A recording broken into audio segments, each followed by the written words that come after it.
Why falling asleep in Viking times was an act of courage. To sleep in Viking times was to surrender, to frost, to enemies, and to the unknown. The night in the north was not simple darkness. It was a presence, ancient and alive. When the sun vanished behind the mountains, it did not merely set, it fled. For months the world remained trapped beneath a black sky that refused to turn blue. The sea froze into mirrors. The forests stood silent under their own weight, and inside the wooden homes where people huddled for warmth, time itself seemed to stop breathing. To close one's eyes in such a place required courage, because sleep was not rest. It was a risk. Every Viking knew that the cold could kill quietly between dusk and dawn. The body's warmth drained away, as if stolen by unseen hands. Sometimes by morning, the fire was gone and one of them was still. Lips blue, eyes open to the rafters, breath turned to frost. They called it frost's mercy, a death without struggle, without sound. Families pressed close together beneath thick furs, the air heavy with smoke, damp wool, and the sour scent of fear. Beside them slept the animals, goats, dogs, sometimes even pigs, breathing in rhythm with the humans they shared the night with. Each body was a wall against death. It wasn't affection that bound them together, it was survival. Outside, the wolves moved silently through drifts of snow so deep they swallowed sound itself. The villagers imagined their yellow eyes watching the houses from the tree line. Any noise, a falling icicle, a shifting beam, could become the start of a story no one wanted to hear, because they believed that when the world was that quiet, the dead began to walk. They whispered that the draga, the restless corpses, rose in winter's longest nights to visit the living. A sudden movement in sleep, a moan from a dreaming man. These were signs that something had brushed against him. To protect themselves, people laid iron blades beside their beds. Iron, they said, frightened spirits. In the dark, every sleeper was both a body and a battlefield. Time was measured by flame. The Norse had no clocks, no glow beyond the hearth. When the fire thinned, the night deepened. When the embers died, the world ended. In midwinter, darkness stretched 16 hours or more. To lie awake in that silence was to hear the world shift, the pop of freezing beams, the whisper of snow crawling across the roof, the steady drip of melting ice from a breath too warm. Courage, in those months, was measured by heartbeat. They feared not only what prowled outside, but what rose inside their minds. Dreams were not imagination. They were messages. A dream of blood meant battle. A dream of a bear meant death. A dream of water meant distance. Someone you loved would leave and never return. So before sleeping, families whispered small prayers. Keep the fire alive. Guard my breath until morning. Mothers sang lullabies of warning, not comfort. Sleep soft, child, sleep still. The frost walks the fields tonight. When darkness lasted 16 hours, people didn't rest. They vanished into visions. Sleep broke into two halves, the first and second sleep. Around midnight, most would stir. They rose halfway, lit a coal, spoke softly, or sat in silence. Some prayed, some wept. Some stared at the smoke hole, as if it were an eye. In that space between waking and dreaming, strange things happened. Men said they saw shadows moving without owners. Women whispered words they didn't know. Farmers claimed to hear the gods breathing in the rafters. Science would later call it adaptation, the mind dividing the endless night into fragments of awareness. The Vikings didn't know that. They only knew that to sleep too deeply was dangerous. Those who sank too far might not return. So they trained themselves to hover, to listen even as they dreamed. Imagine that world. No hum of machines, no light except the pulse of fire. Outside, the sky burned with the aurora, streaks of green and red rippling like cloth across the void. They said those lights were armour of fallen warriors still fighting above the clouds. When the curtains of colour moved, children hid their faces, afraid the dead might follow the gaze down to earth. Even grown men turned away. When the sky glowed without fire, it meant the gods were watching. In that eternal twilight, sleep was sacred and perilous. Dreams were not private. They belonged to the gods and to fate. The word draumar meant more than dream. It meant omen. To ignore a dream was to insult the Norns who wove the threads of every life. Each morning began not with work, but with interpretation. Husbands and wives asked each other what visions had come. To forget a dream was to risk offending destiny itself. And always the fire waited. It had to be fed before sleep, turned, buried in ash, coaxed to live until dawn. They called the last member the heart. If it died, shame followed. A home without flame was a house abandoned by the gods. In some places, the last person awake whispered to the fire, as if to a living being, "Watch us while we rest." Perhaps they weren't wrong. In that blackness, the glow of one ember did look like an eye keeping vigil. The darkness outside was not empty either. Wolves came close. Bears sometimes sniffed the outer walls. The people believed shapeshifters prowled among them. Men who wore their fear until it turned them into beasts. To dream of a wolf was to risk becoming one. So charms carved from bone hung above sleeping heads, and small hammers of Thor rested beside the bed. Even the brave slept lightly. Every night I tested them. To lie down was to defy the elements. To close your eyes was to trust the fire, the gods, and each other. The sagas tell of warriors who taught themselves to sleep, standing, spears in hand, eyes half open, ears alert to the smallest noise. They were not restless by choice. They were restless by design. Too much fear led to madness. Too little led to death. The ones who survived learned balance. 3 breaths of calm, 1 of vigilance, again and again until dawn. There was no comfort, but there was peace in endurance. They accepted the dark as part of life, not as something to conquer, but to coexist with. The modern world can hardly imagine it. We chase away every shadow, leave no corner unlit, and call it safety. But they knew better. They respected the dark like a god. When dawn finally arrived, when frost loosened its grip, and pale light seeped into the sky, they would open their eyes slowly, uncertain whether they had truly awakened or only crossed into another layer of the same dream. Someone would stir the coals. The first crackle of flame was like breath returning to the body of the world. Another night survived, another small victory against eternity. And as the smoke curled toward the roof and the light grew stronger, they listened to the quiet. Some said that if you truly paid attention, you could hear the night leaving, whispering as it went, soft and certain, promising that it would return. The wind itself could think on those nights. It pressed against the walls like a creature testing for weakness, sighing through the tiniest cracks until the sound became almost human. Sometimes it is called a name. Those who heard their own were warned never to answer. The moment you spoke back, the Draga would know where to find you. Scholars today find small bundles buried beneath Viking thresholds. Bones, herbs, bits of iron. Protection charms for the sleeping. The metal was for strength, the bone for memory, the herb for breath. To the Vikings, each object had its own spirit, and the right combination built a shield invisible to the eye. Mothers whispered over these charms before laying their children down, pressing a thumb between the brows and saying, "Stay where your soul belongs." Archaeologists once found a sleeping platform in Sweden blackened with soot and ash. Between the planks lay the tooth of a bear. Someone had hidden it there on purpose. The bear was the perfect sleeper, hibernating through death's shadow and returning alive. Whoever placed that tooth had been asking for the same gift, to wake. And yet even with such rituals, the nights took their toll. After weeks of darkness, people began to dream while awake. They saw flickers at the edges of vision, faces forming out of smoke, shapes bending the shadows.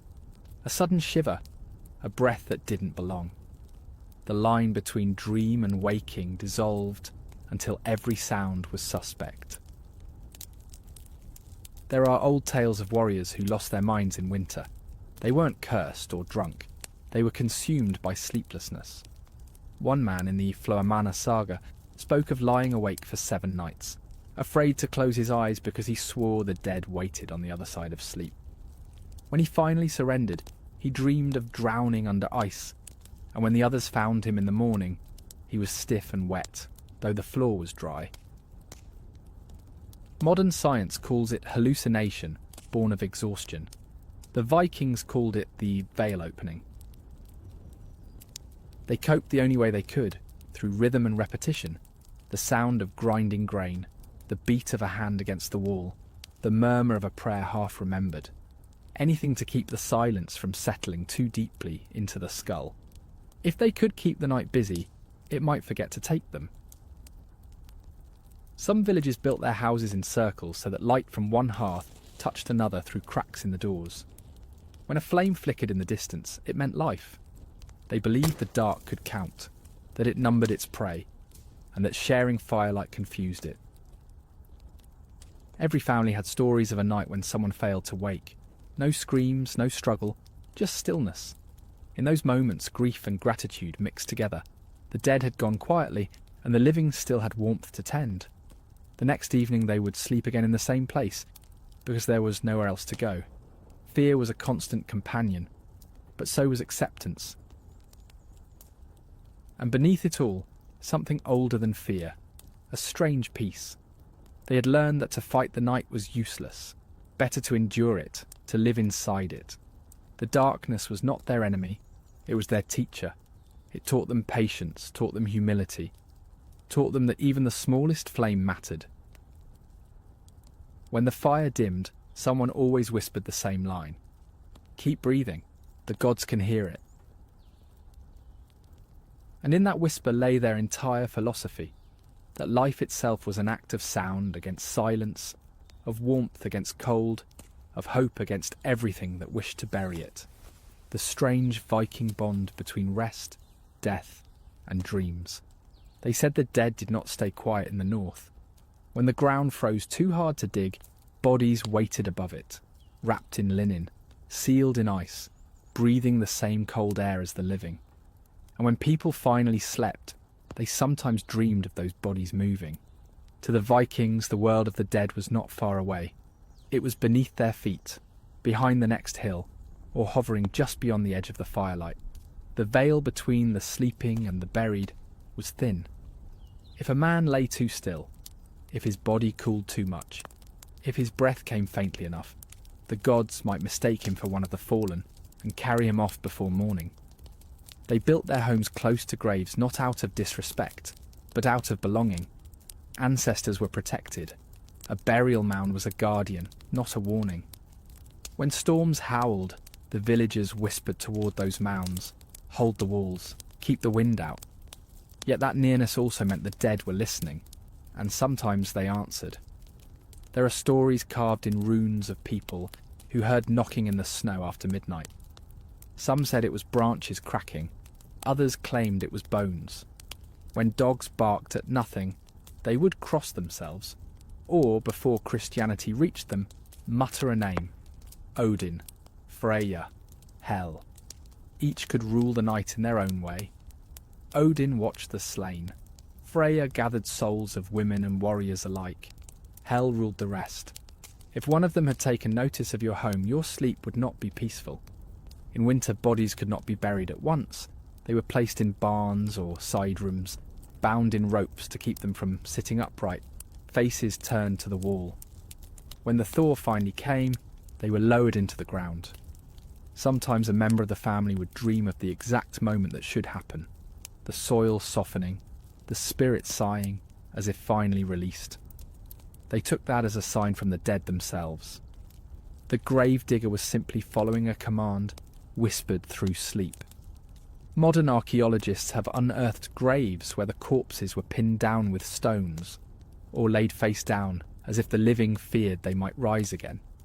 In some, iron knives rested across the chest, a quiet war declared against whatever might crawl out of the body when darkness returned. These were not symbols of cruelty, they were acts of mercy. Better to chain the dead to the earth than let them wander back into their loved ones' dreams. Sleep was a rehearsal for that stillness. People watched each other's chests for movement. If someone seemed too quiet, A hand would reach out in the dark to touch the shoulder, to feel warmth. If the skin felt cold, panic spread like fire, because they knew that the distance between dream and death could vanish in a single hour. They called the dead who rose again Draga, the walkers. Some were warriors who refused to rest, still guarding treasure or vengeance. Others were ordinary people who died wrong, without burial, without peace, without farewell. To dream of one was a warning. The next night someone in your family would fall ill, so they guarded their sleep with small rituals. A bowl of ashes near the bed, to trick spirits into counting the grains before they reached the sleeper. A comb placed under a pillow, to remind the restless dead of the vanity they'd left behind. A door left half open, so the soul could wander freely back if it wished. Better to visit than to haunt. Even among the converted, the fear lingered.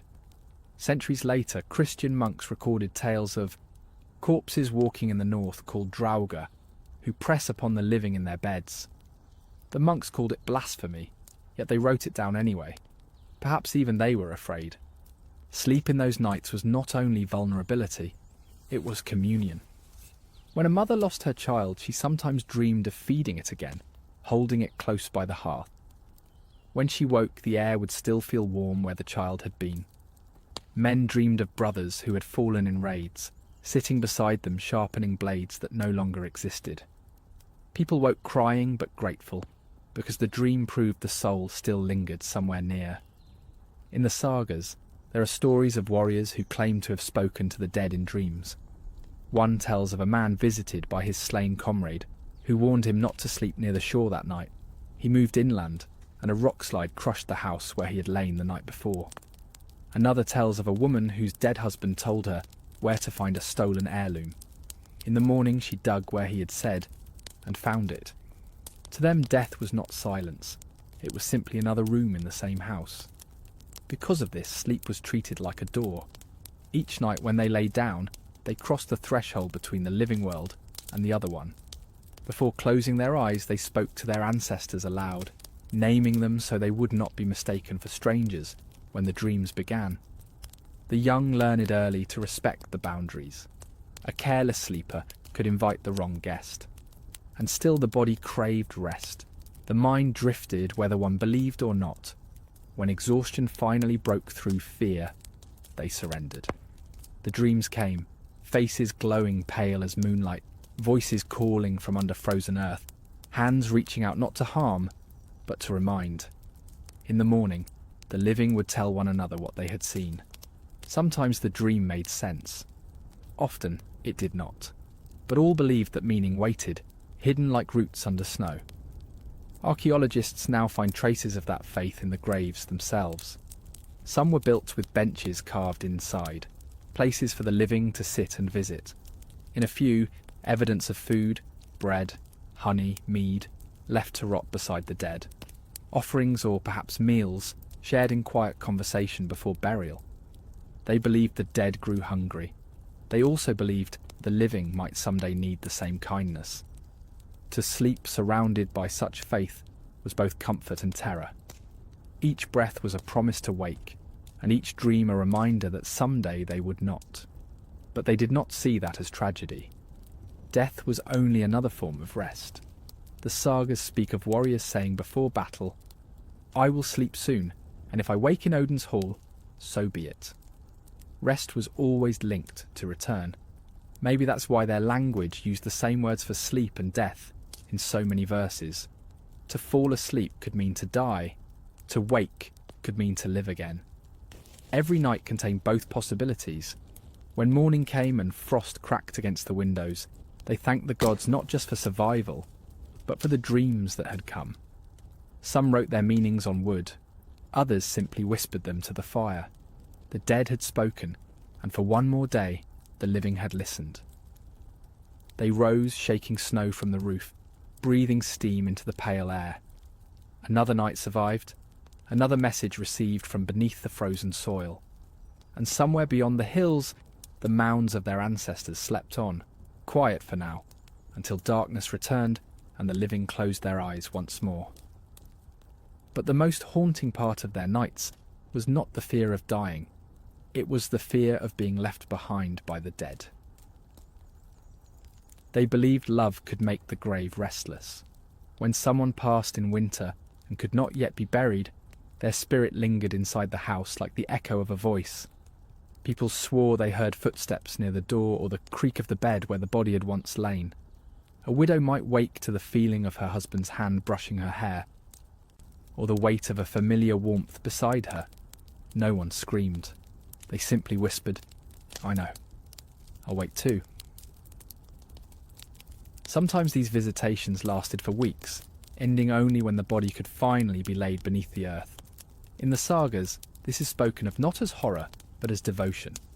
The boundary between love and haunting had not yet hardened into fear. In one old Icelandic account, a woman dreamed her husband returned from his burial mound each night to sit by the fire. He said nothing, only watched the flames. When she told the village seer, the old woman said, "He comes because the fire forgets no faces. Keep the embers bright, and he will fade when the night shortens." The widow obeyed. She never let the flame go out, and one morning he was gone. Modern readers might see grief, hallucination, and trauma, but the Vikings saw communication, a bridge between breath and stillness. They had no word for haunting in the Christian sense.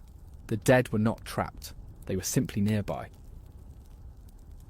This nearness shaped their burial customs. They did not hurry death away.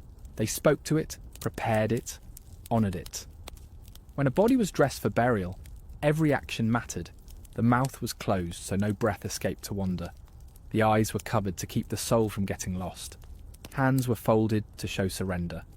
Then, before sealing the grave, someone would whisper the person's name 3 times, to remind the spirit who it was. Without memory, the dead could not find peace. Even the ground itself was chosen carefully. High mounds for chieftains, close fields for kin, near doorways for infants. Each place where the living would still pass and remember. Walking near the graves was not something to avoid. It was a way to stay connected. The earth was not a wall. It was a conversation. There are runestones that still carry this belief in carved silence. Names, prayers, a plea written in stone. Let the mind remember him kindly. Some even end with a request to the passer-by. Say his name aloud. It was believed that speaking the dead's name kept them warm. And when the night came, people told stories beside the fire about those buried outside. Stories that turned loss into legacy. A child would ask where her grandfather slept, and her mother would point through the window to the mound glowing faintly under moonlight and say, "He sleeps close." That's why the fire burned steadily. Sometimes, when storms were loud and wind tore at the roofs, people said the dead joined the weather, that the roar of the gale was their marching, their voices calling across the snow. To fall asleep during such a night was not fearsome, it was comforting. They believed the ancestors were keeping watch, reminding the living that no storm ever lasted forever. In one legend from the Orkney Islands, a warrior killed in battle was buried by the shore. His widow built her hut beside the mound so she could sleep close to him. Each night she dreamed of waves breaking and of his voice calling her name. One morning she walked into the surf and never returned. The villagers said the sea had accepted her, not as a punishment, but as a reunion. Such stories were common. Death was not exile, it was migration. The dead moved from the warmth of the hearth to the warmth of the soil. To sleep beside them, to dream of them, was to stay part of that cycle. They had a word for this peace. Fridra, meaning not simply rest, but balance. A state where nothing is lost, only changed. When the living slept and dreamed of the dead, they believed Frida had been achieved for that night. The world was complete. The line we draw between death and sleep, they blurred it intentionally. They knew that both began with the same gesture, a closing of the eyes, a surrender to something larger, one temporary, one eternal, but each demanding faith that the dawn in some form would still come. And so they slept side by side, with the memory of their dead, unafraid, because they understood something we have forgotten, that the distance between the living and the lost is no wider than the space between breaths. How the Vikings built their nights to survive the cold. They did not sleep as we do, soft, separate, secure. Their beds were not invitations to rest, they were shields against the elements. Every night was construction, a battle to build warmth out of breath and wood. The architecture of sleep in Viking times was as much a survival tool as a sword or a ship. It was engineered for endurance. Imagine the landscape first. No sound but wind, no comfort but fire. Snow pressed against the outer walls, muting the world into silence. Inside, space was precious. Wood smoked, furs steamed, and every surface held the trace of human hands. When darkness fell, the room changed from a workshop or hall into a fortress. Benches became beds, cloaks became roofs, and bodies became the insulation that kept life from freezing to death. They did not lie down alone. That was unthinkable. To sleep alone in the north was a kind of suicide. Families shared the same sleeping space. Men, women, children, slaves, and sometimes even animals. All arranged by need and status. The oldest and youngest near the centre, the strongest on the outer edge where the cold crept in through cracks in the wood. Their breath fogged the air in thin white ribbons. In those hours the entire house breathed as one body. At first it may sound suffocating. The smell of sweat, smoke, tallow and damp fur hung in the air so thick you could taste it. Yet that stench was life. It meant the air was warm enough to hold scent. In the open snow there was no smell at all, only cold, sharp nothingness. They built their beds low, near the floor, where air stayed warmer. No one wanted to be closest to the door. That was the cold corner, the dangerous one, where frost gathered in thin white veins and rats sometimes crept from beneath the walls. The bravest, almost expendable, slept there. Sometimes a warrior took that place out of pride. Sometimes a thrall was sent there out of duty. Either way, someone had to guard the threshold between safety and the dark. Their blankets were hide stitched from whatever animal had most recently died.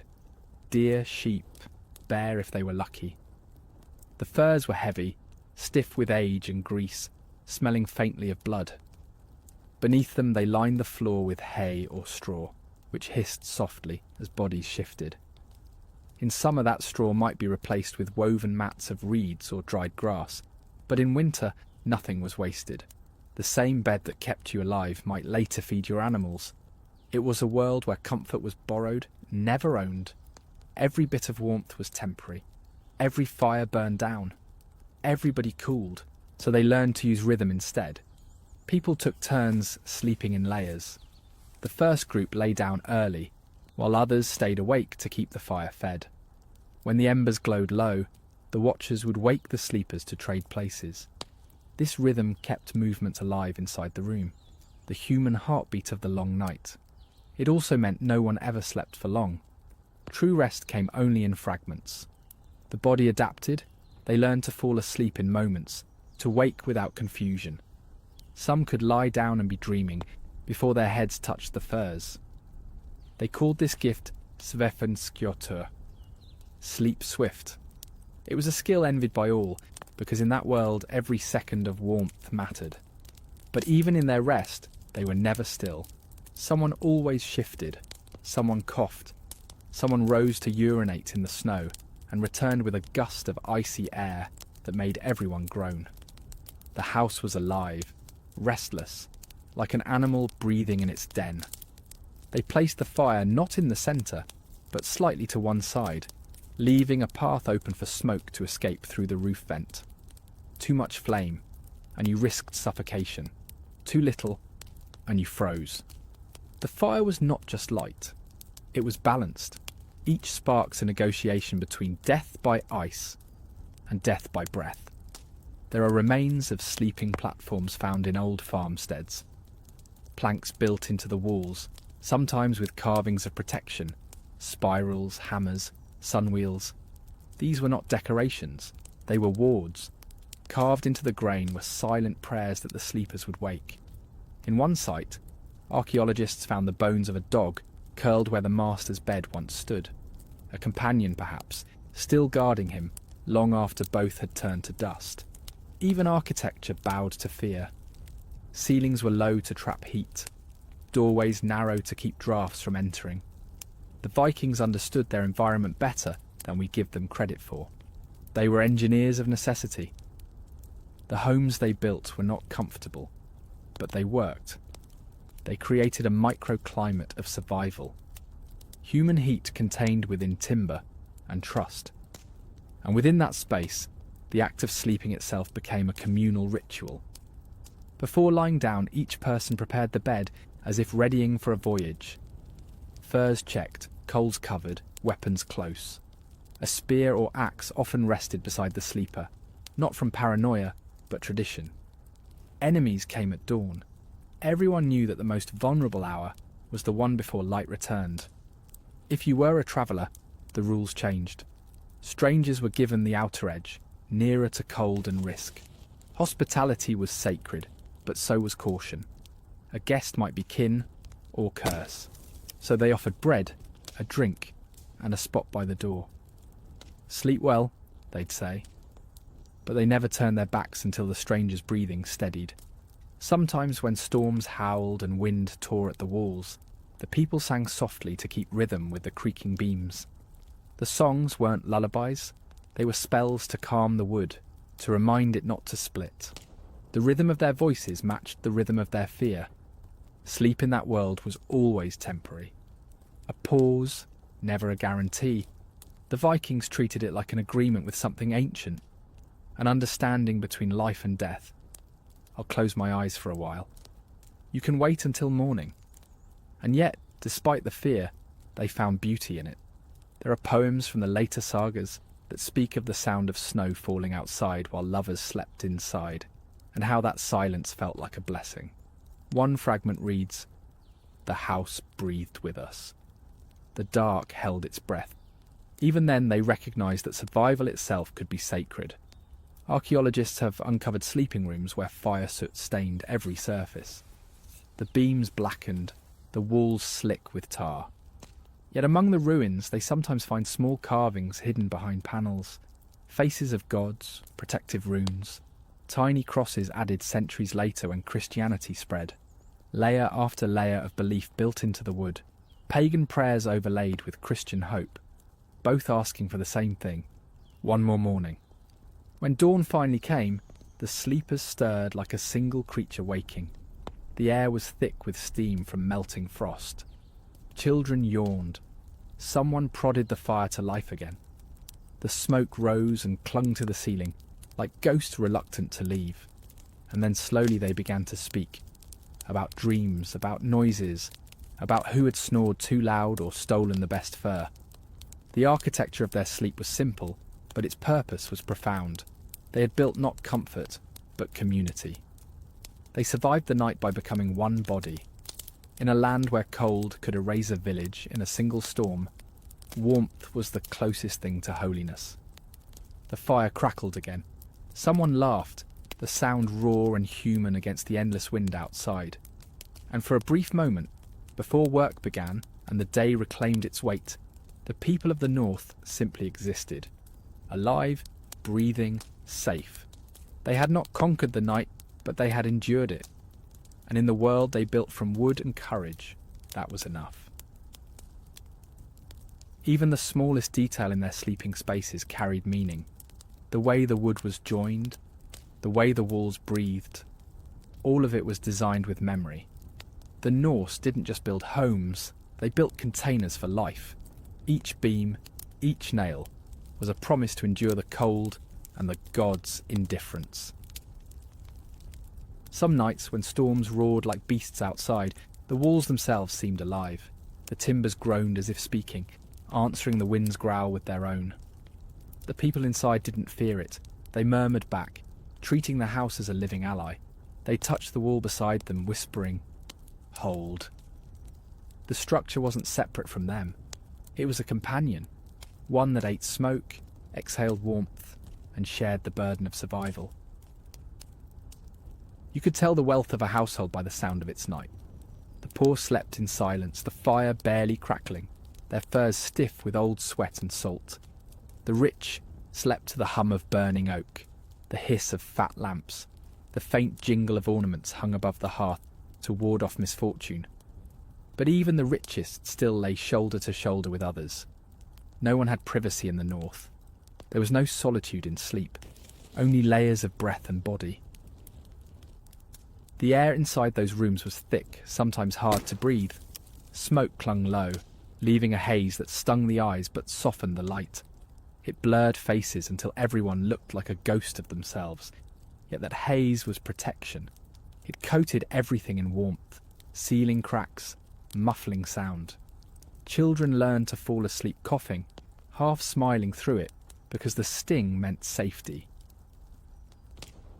Archaeologists once unearthed the remains of a longhouse in Borg, its floor still lined with the impressions of woven mats. Among them they found small stones arranged in circles, the base for oil lamps that had burned beside sleepers centuries ago. It's easy to imagine those circles glowing faintly in the dark, like constellations scattered across a wooden sky. Each lamp is a private sun guarding its cluster of dreams. Before lying down, people performed small gestures that meant everything.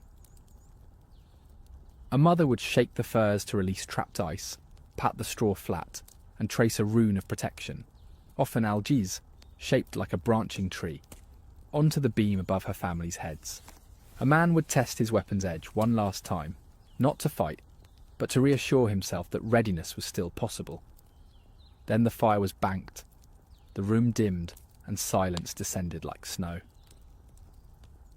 In that closeness, human sound became music, the rhythm of dozens of people breathing, shifting, sighing.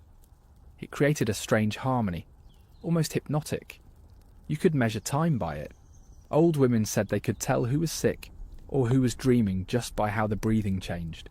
When a baby began to cry, the entire house adjusted. A mother stirred, another offered a hand, the firelight brightened. The community's heartbeat found its rhythm again.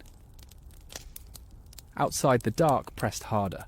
The walls shuddered, snow slithered down the roof, and wind clawed at the door. Yet inside, warmth grew like a pulse. Sometimes travellers from the south wrote that stepping into a Viking home felt like entering the body of an animal.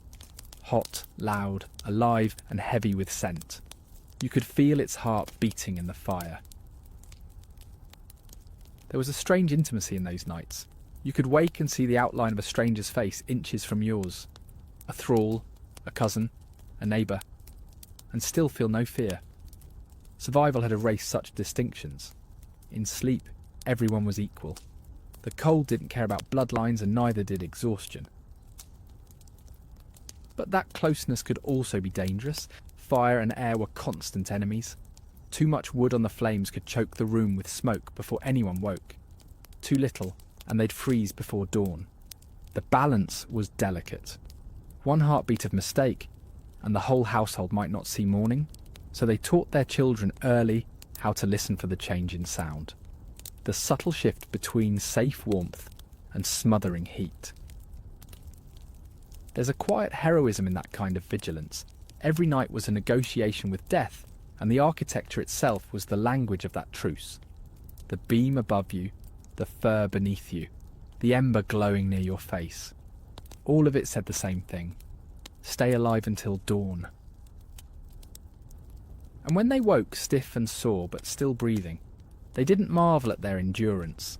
They just rose, shook out the furs, added new straw, and began again. Because survival wasn't victory, it was routine. And every nail, every plank, every quiet act of care was a prayer written in wood. When Vikings believed the night could reveal fate itself, they did not dream like we do. For the Vikings, dreams were not flickers of imagination. They were messengers. Sleep was not escape from the world, but a door into it.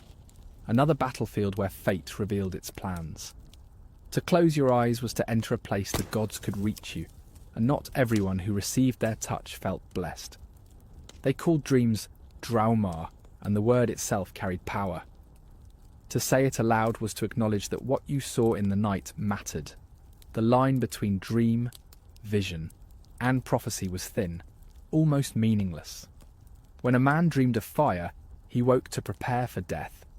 When a woman dreamed of running water, she might expect a birth or a funeral. In the sagas, dreams are not metaphors, they are evidence. Kings delayed raids because of them. Wives wept when their husbands spoke of wolves. Prophets were those who could interpret the night correctly, who could listen to the gods without losing their minds. They believed the soul could leave the body during sleep. It wandered through the 9 realms, carried by Odin's ravens or by spirits of ancestors who wished to speak. Those journeys were dangerous.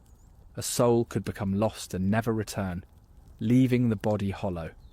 So before sleeping, some people tied cords around their wrists, symbolic tethers, to remind the wandering spirit where home was. Dreams came heavy in the north. The long dark pressed against the mind until thoughts twisted into shapes half real, half divine. A fisherman might see the ocean calling to him, waves shaped like arms. A mother might dream of her child covered in frost, only to wake and find the fire nearly dead. For them, there were no coincidences. Stories told of men who received warnings in sleep. Whispers from the dead. In one saga, a warrior dreamed that his brother appeared at the foot of his bed, covered in blood, saying only, "Don't go to sea." He ignored the dream. The next morning, the ice broke beneath his ship and swallowed it whole. In another tale, a woman dreamed of her husband's return from battle, not triumphant, but headless. Days later, his men carried his body home, wrapped in his own cloak. Such tales were not seen as superstition. They were records, proof that fate speaks softly before it shouts. To the Vikings, destiny was woven by the Norns, 3 women who spun, measured, and cut every life's thread. Dreams were glimpses of their weaving. When the strands trembled, the mind could sometimes catch the vibration. Those who did were marked by it. Seers, voleurs, and wise women were believed to live half inside that dream space, even while awake. They carried staffs carved with runes, wore cloaks of feathers or fur, and spoke in trance-like whispers. Sleep for them was a ceremony. Not everyone welcomed such gifts. To dream too vividly was dangerous. It meant you were too close to the gods, and gods could be cruel. People who saw too much often lost touch with the living world. They would wake shaking, unable to speak, their eyes wide as if they'd looked directly into something no one should see. In winters, when food ran low and the firewood dwindled, dreams became darker. Hunger brought visions, not of feasts, but of ancestors calling from the mounds. Some said the dead fed on those dreams, drawing strength from their fear. A man who dreamed of eating might wake weaker than before. To fight such hauntings, charms were carved into bedposts. Simple symbols, Thor's hammer, a spiral of sun, or the rune algies, the one that looked like a branch, meaning protection. Before sleep, the head of the household would trace it in the air above the fire. It was said to create a barrier between worlds, keeping nightmares at bay. But there was no keeping the prophecy away. The sagas tell of Queen Ragnhild, who dreamed that from her womb grew a tree whose branches spread over the entire land, a vision foretelling the birth of her son, Harald Fairhair, who would unite Norway. Another tale speaks of a farmer who dreamed that his fields burned, yet the flames gave light instead of pain. The next year his crops were destroyed by fire, but from the ashes he found iron buried, all that made his family rich for generations. Dreams could kill, or they could crown. Either way, they were never ignored. To the Vikings, even small dreams mattered. A traveller who dreamed of a white bear would take it as warning not to journey north. A dream of honey meant a good harvest. A dream of wolves howling. Betrayal. Entire journeys, marriages and raids were decided by these nocturnal verdicts. It is strange, perhaps, to imagine a world where every shadow behind the eyes carried meaning. But for them, that belief gave shape to the chaos. In a land that could freeze you in minutes, it was comforting to think that the gods still bothered to send warnings. Some dreams, though, were shared.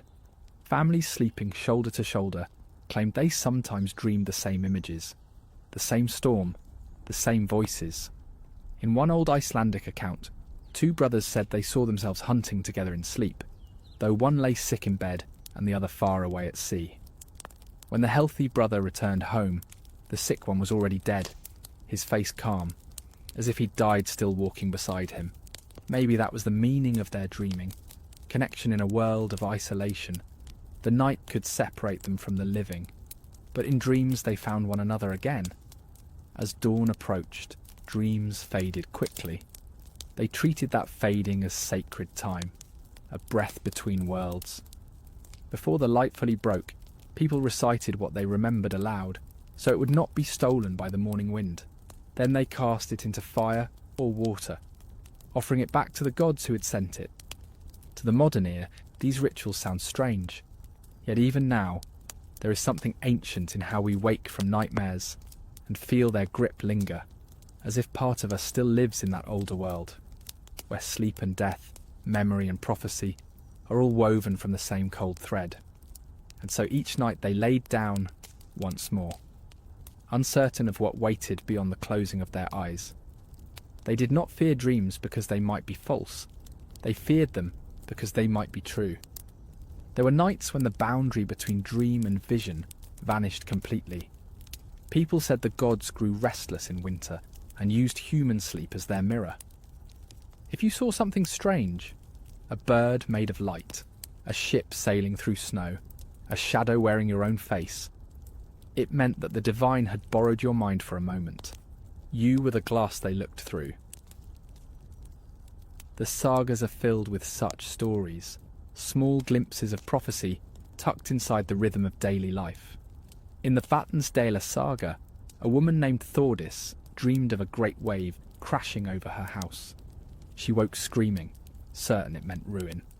Days later, raiders burned the farm and the flames rose as high as that dreamt wave.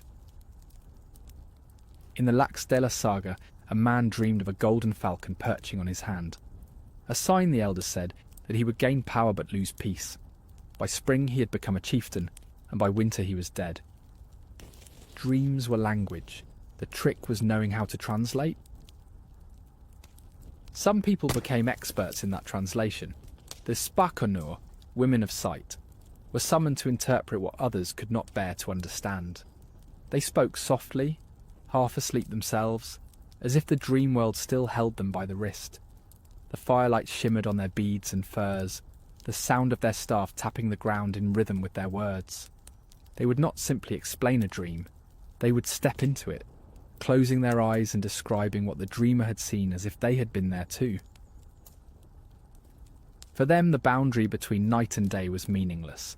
They drifted between both, belonging to neither. The villagers feared and adored them in equal measure. You did not thank a dream seer. You avoided her eyes and left offerings of meat or wool by her door, praying she would not see too much. But prophecy was not always grand. Sometimes it came in humble, quiet ways. A man might dream of a broken tool and wake to find his axe cracked. A woman might dream of strangers at her table, and within a week travellers would arrive. In a world where every day was uncertain, these moments gave shape to chaos. They told the Vikings that nothing was random, that even suffering was threaded with design. Still, some dreams terrified them. The drama that showed death were unavoidable and precise. A warrior who dreamed of his own blood knew it was a warning, not a possibility. When such dreams came, people prepared. They wrote wills, sharpened blades, and made peace with those they had wronged. They called it listening to the Norns. To ignore a death dream was to insult fate itself. In one account, a farmer named Einar dreamed that his sheep spoke to him, saying, "You will be where we are soon." He laughed at the absurdity. A month later, a snowstorm buried him in the pasture. The sheep were found alive, standing above the drift where he had fallen. The old said the gods had been kind to warn him. He simply didn't listen. Modern scholars might call this coincidence pattern-making psychology, but for the Vikings, belief itself was protection.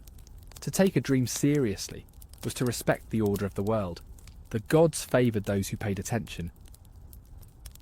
And perhaps they were right. Because even now the human mind still obeys those same ancient rhythms. We dream to process what we fear, to see what waking life refuses to show us. The Vikings just had the courage to call those visions real. They didn't dissect them, they lived by them. Sometimes a dream could save a life. In one saga, a woman saw a figure standing outside her door, dripping with seawater, its hair tangled with ice.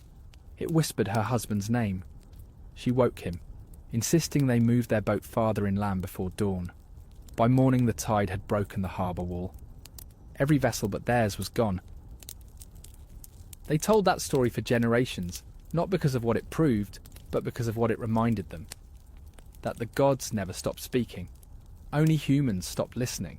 And when they lay down again after such dreams, there was no fear. If death came, it would not come unannounced. The Norns had already written it, in thread and smoke and sleep. The Vikings only had to read it, live it, and, when the time came, rest in it. For them, prophecy was not about control, it was about peace. To see fate and accept it, that was the highest wisdom. And perhaps that is why they slept so deeply after all, when the cold itself became a voice in the mind. There were nights in the north when the world simply stopped making sound. The snow fell so thick it swallowed every echo.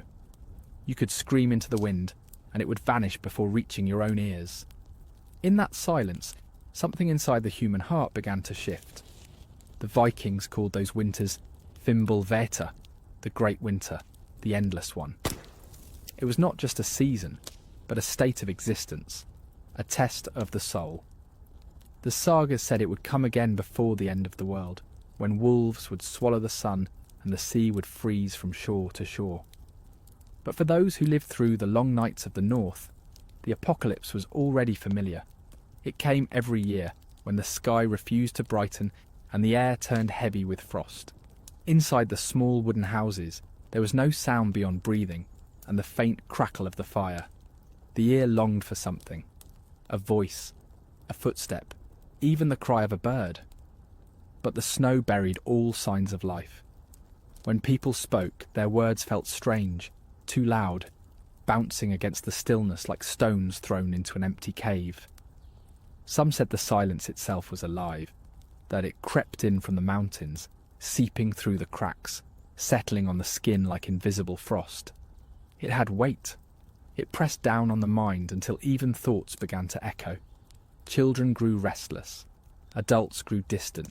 Faces turned pale not just from lack of sun, but from the quiet that gnawed at them. In such isolation, people began to hear things that were not there. The mind, desperate for sound, created its own. A soft tapping. A branch. A heartbeat. Whispers curling from the corners of the room.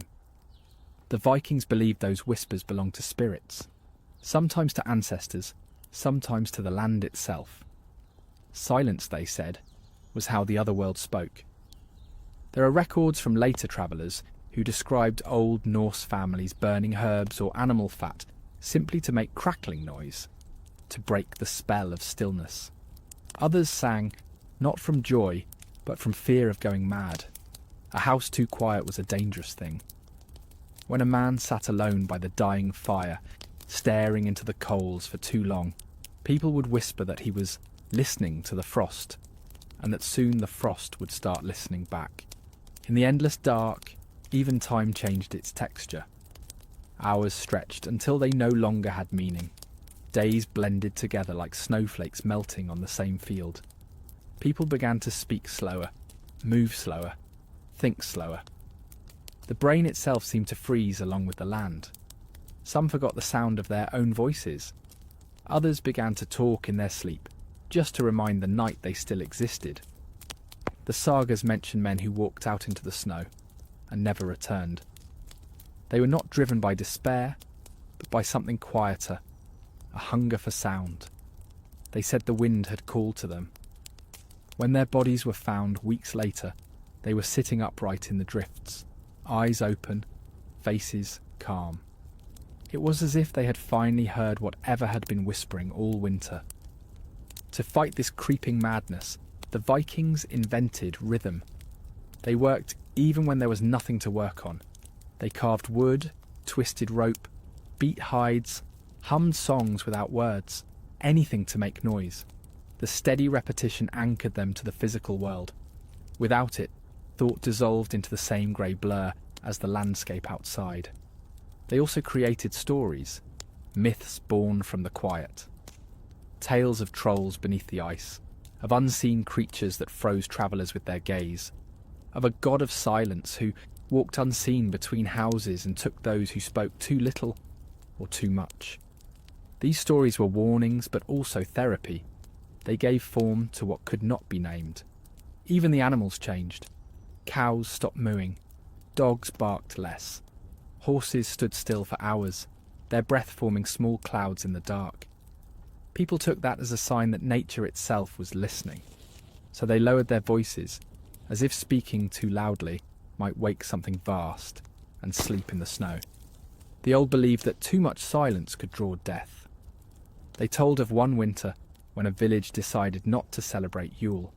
No feasting, no songs, no drums, because food was scarce and spirits were heavy. The following spring, half the people were dead. They said it was because they'd forgotten to make noise.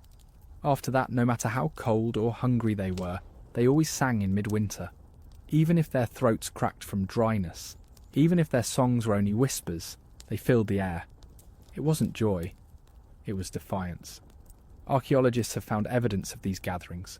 Broken drums, carved flutes, hollow bones that once served as whistles. Tools not of entertainment, but of survival. Because music to them was warmth.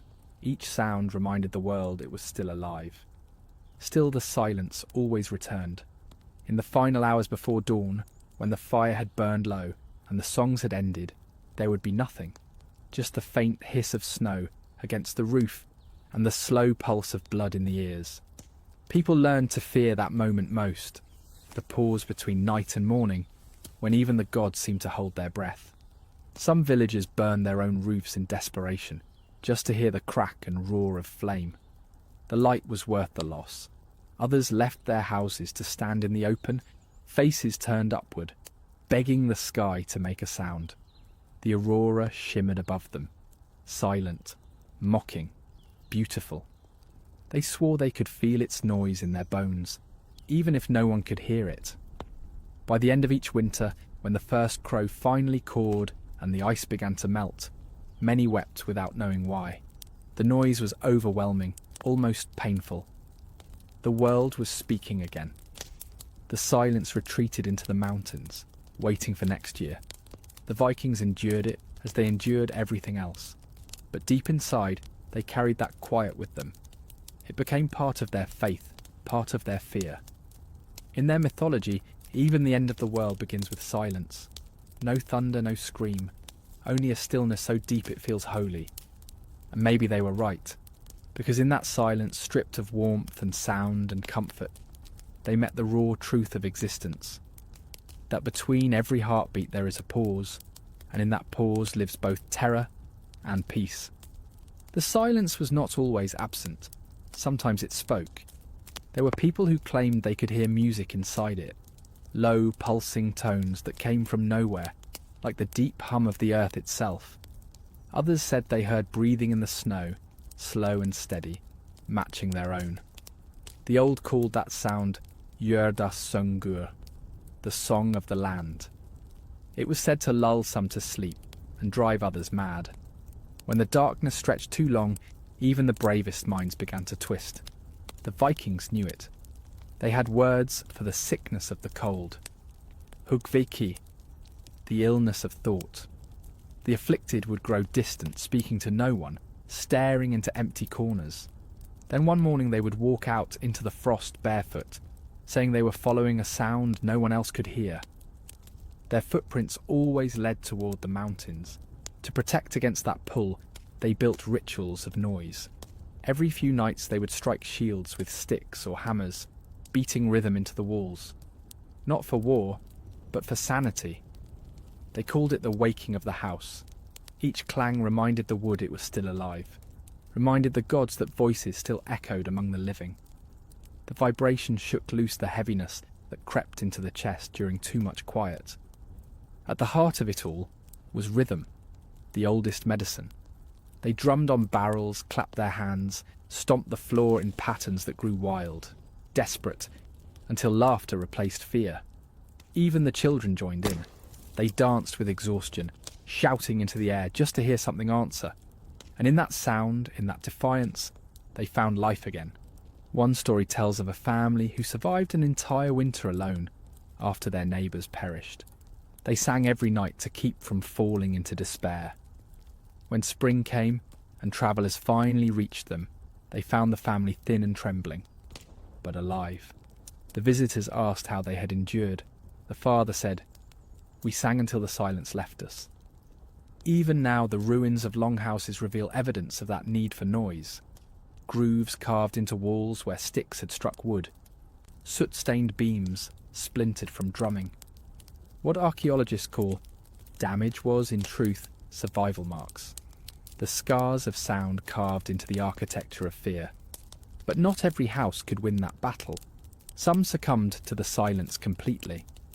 There are tales of farms abandoned midwinter, food untouched, fires dead, doors open to the wind. When spring thawed the drifts, searchers found the inhabitants lying peacefully, faces turned toward one another as if asleep. The old explanation was simple. The frost had taken them.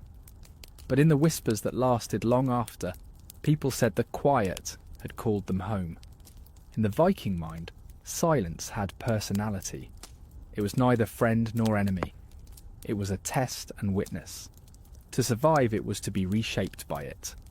Those who endured the longest winters learned to love that silence the way sailors love the sea. Never trusting it, but unable to live without it.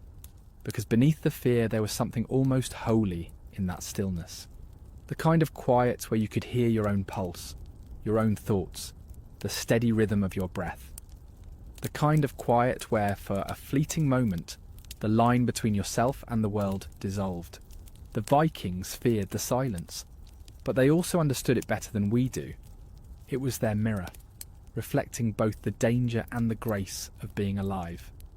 And when the first birds returned in spring, their cries split that vast, frozen stillness like a blade.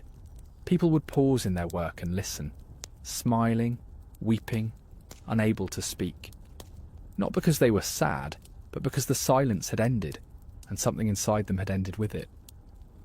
They had looked into the void, and the void had listened back, the ones who never slept. Because someone had to listen to the dark. Every village had one, a man or woman who stayed awake when the others surrendered to sleep.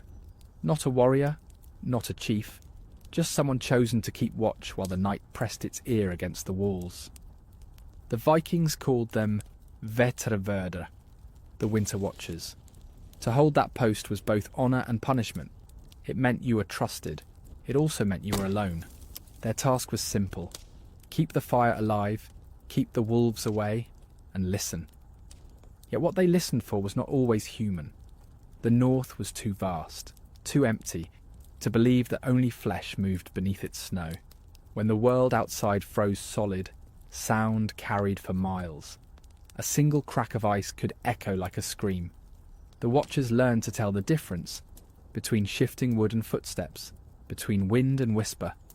They sat by the hearth, wrapped in fur, eyes half closed, a knife in one hand and a poker in the other. The firelight flickered across their faces, drawing and erasing the same lines of fear over and over again. At first the silence seemed safe. Then it began to breathe. Some said they could hear voices in the wind, not words but shapes of sound that curled around the eaves like smoke. Others claimed to hear the fire speak, its hissing patterns repeating like speech in a forgotten tongue. A few went mad from it. They said the night was calling their name. No one ever questioned a watcher who refused to take another turn. They knew what the dark could do. In the oldest settlements, the duty rotated. Every able adult took a night each week. But as winters grew harsher and stories grew darker, fewer volunteered. People began to say that once you heard the night clearly, It never stopped following you. The wind would find you even in your dreams. So they began to choose their watchers carefully. Some believed women heard the whispers better. Gentler minds, they said, closer to the spirits. Others insisted only men had the strength to face what came out of the woods. In truth, it was never about strength. It was about endurance. The will to stay awake when everything in your body begged for rest. There are sagas that mention these watchers. In the Vatnsdæla saga, a man named Ingimund was said to keep vigil for 12 nights straight, claiming that if he closed his eyes, the house would fall. When he finally collapsed, the roof beam split in two. The story was told for generations, not as proof of magic, but as proof that the night had to be respected. Sometimes watchers reported seeing figures in the snow. Not men, not beasts, something between. They described them as shadows with breath. No footprints, no sound, just the shifting of the darkness itself. When morning came, nothing remained but smooth, untouched drifts, and the watcher's face, pale, hollow, the eyes red from unshed tears. To stay awake that long changed a person. The mind began to split. Sounds grew sharper. Shadows twitched. The watcher began to imagine faces in the fire, movements in the smoke. Some claimed to see ancestors there watching back. A few even spoke to them. It wasn't all madness. The role had practical reasons too. In villages where raids could come at any hour, or where wild animals prowled close, a wakeful guard could mean survival. He was the first to see the glow of distant torches, the glint of eyes beyond the trees. But practicality could not erase the spiritual weight of the job. Everyone knew that the one who faced the night faced more than enemies. They were taught small rituals to survive the silence. Keep the fire speaking. Stir the logs every hour so the crackle never dies. Whisper your own name occasionally to remind the dark that you belong to the living. Never stare into the snow for too long. The mind will invent things that stare back. Children were warned never to approach a watcher during his shift. He was half between worlds then, listening for things they should not hear. If a child woke and saw him by the hearth, they were told to stay quiet. The watcher's ears were not his own at that hour. Sometimes the villagers would find strange marks near the house after a long night. Spirals carved into the frost, or circles of melted snow, as if something warm had stood there watching the watcher. No one ever tried to explain them. In one Icelandic story, a woman kept vigil while her husband was away. She claimed she heard footsteps circling the walls for hours, slow and heavy, dragging across the snow. At dawn she followed them, and found that they began and ended at the same place, just outside the door. No entry, no exit. As if something had walked from the dark to listen, then vanished where it stood. Watchers rarely lived long. They aged fast, faces lined from sleepless winters. But they were respected. When one died, his body was burned with the same honours as a warrior. People said he had fought a different kind of enemy, the one that came when the fire dimmed. In some graves, archaeologists have found bones with soot stains on the fingers, as if those hands had lived their lives turning logs in silence. Beside them, small iron tools, maybe pokers or hooks, now rusted away. No swords, no shields, just the relics of endurance. There's a line from a late saga that captures it best. He who guards the night guards all men. The watchers carried the weight of everyone's dreams. They stayed awake so others could surrender. And when dawn finally came, they were the first to see it. That faint blue bleeding through the black sky. That thin thread of light crawling across the snow. They would sigh, shake their heads, and whisper thanks to the gods for one more morning. The others would wake to warmth and laughter, never knowing what had circled them in the dark. And the watcher, eyes raw and heavy, would crawl into a fur pile and finally sleep. Not deeply, not peacefully, but enough. Because in that world, sleep was not a gift, it was a reward. And for those who had listened to the dark all night, it was the only one that mattered. The first hour is easy. The house still remembers the voices. The fire talks back when you feed it. A soft hiss, a low crackle. You sit with the poker across your knees and tell yourself you are only listening to wood. You are not listening to the wind. You are not listening to the dark. By the second hour, the breaths of the sleepers have braided into one rope of sound. You can tell who is where with your eyes closed. The child that wheezes, the old woman who breathes like a tide, the hunter who holds air too long and lets it go as if it were a secret slipping from his mouth. You test the coal with the tip of the iron and tuck a new stick under the ash until it glows at the edges like a tooth in a closed mouth. The third hour begins when the house stops settling. No new clicks from the rafters, no straw whispers beneath shifting bodies. Everything holds its breath to see if you can. Your ears grow wider than your skull. You hear melt and refreeze, tiny crystals falling from the eaves, each a fingernail on stone. You lift your head at nothing more than the thought of a footstep. You talk to yourself without moving your lips. Names of the gods, then names of the living, then names of the dead. Not prayers, anchors. The words keep you in your body. When your mind tries to wander, it trips over a name and returns. There is a moment each night when your eyes invent a figure in the corner, a coat hung on a peg, a bundle of nets, the shape of a person standing too still. You do not look directly at it, because you know it will resolve into what it is, and then return to what it was, and you will have to decide which is true. Instead, you feed the fire. You listen to the coal make a sound like rain, trapped under your skin. Outside, something changes in the snow. Not movement, weight. The dark leans. You feel it in the door plank first, a grain-deep shiver that travels into your wrist where your palm rests on the wood. You lift the latch slowly and count to 12 without opening it, the old habit. Give the night time to remember it does not want you. When you crack the door, the cold comes in like a hand. The moonlight is a knife sheathed in clouds. There are no tracks. There is only the silver surface of the world, unbroken, that looks back at you like an eye. You close the door, and the fire looks brighter for a heartbeat, proud that you came back.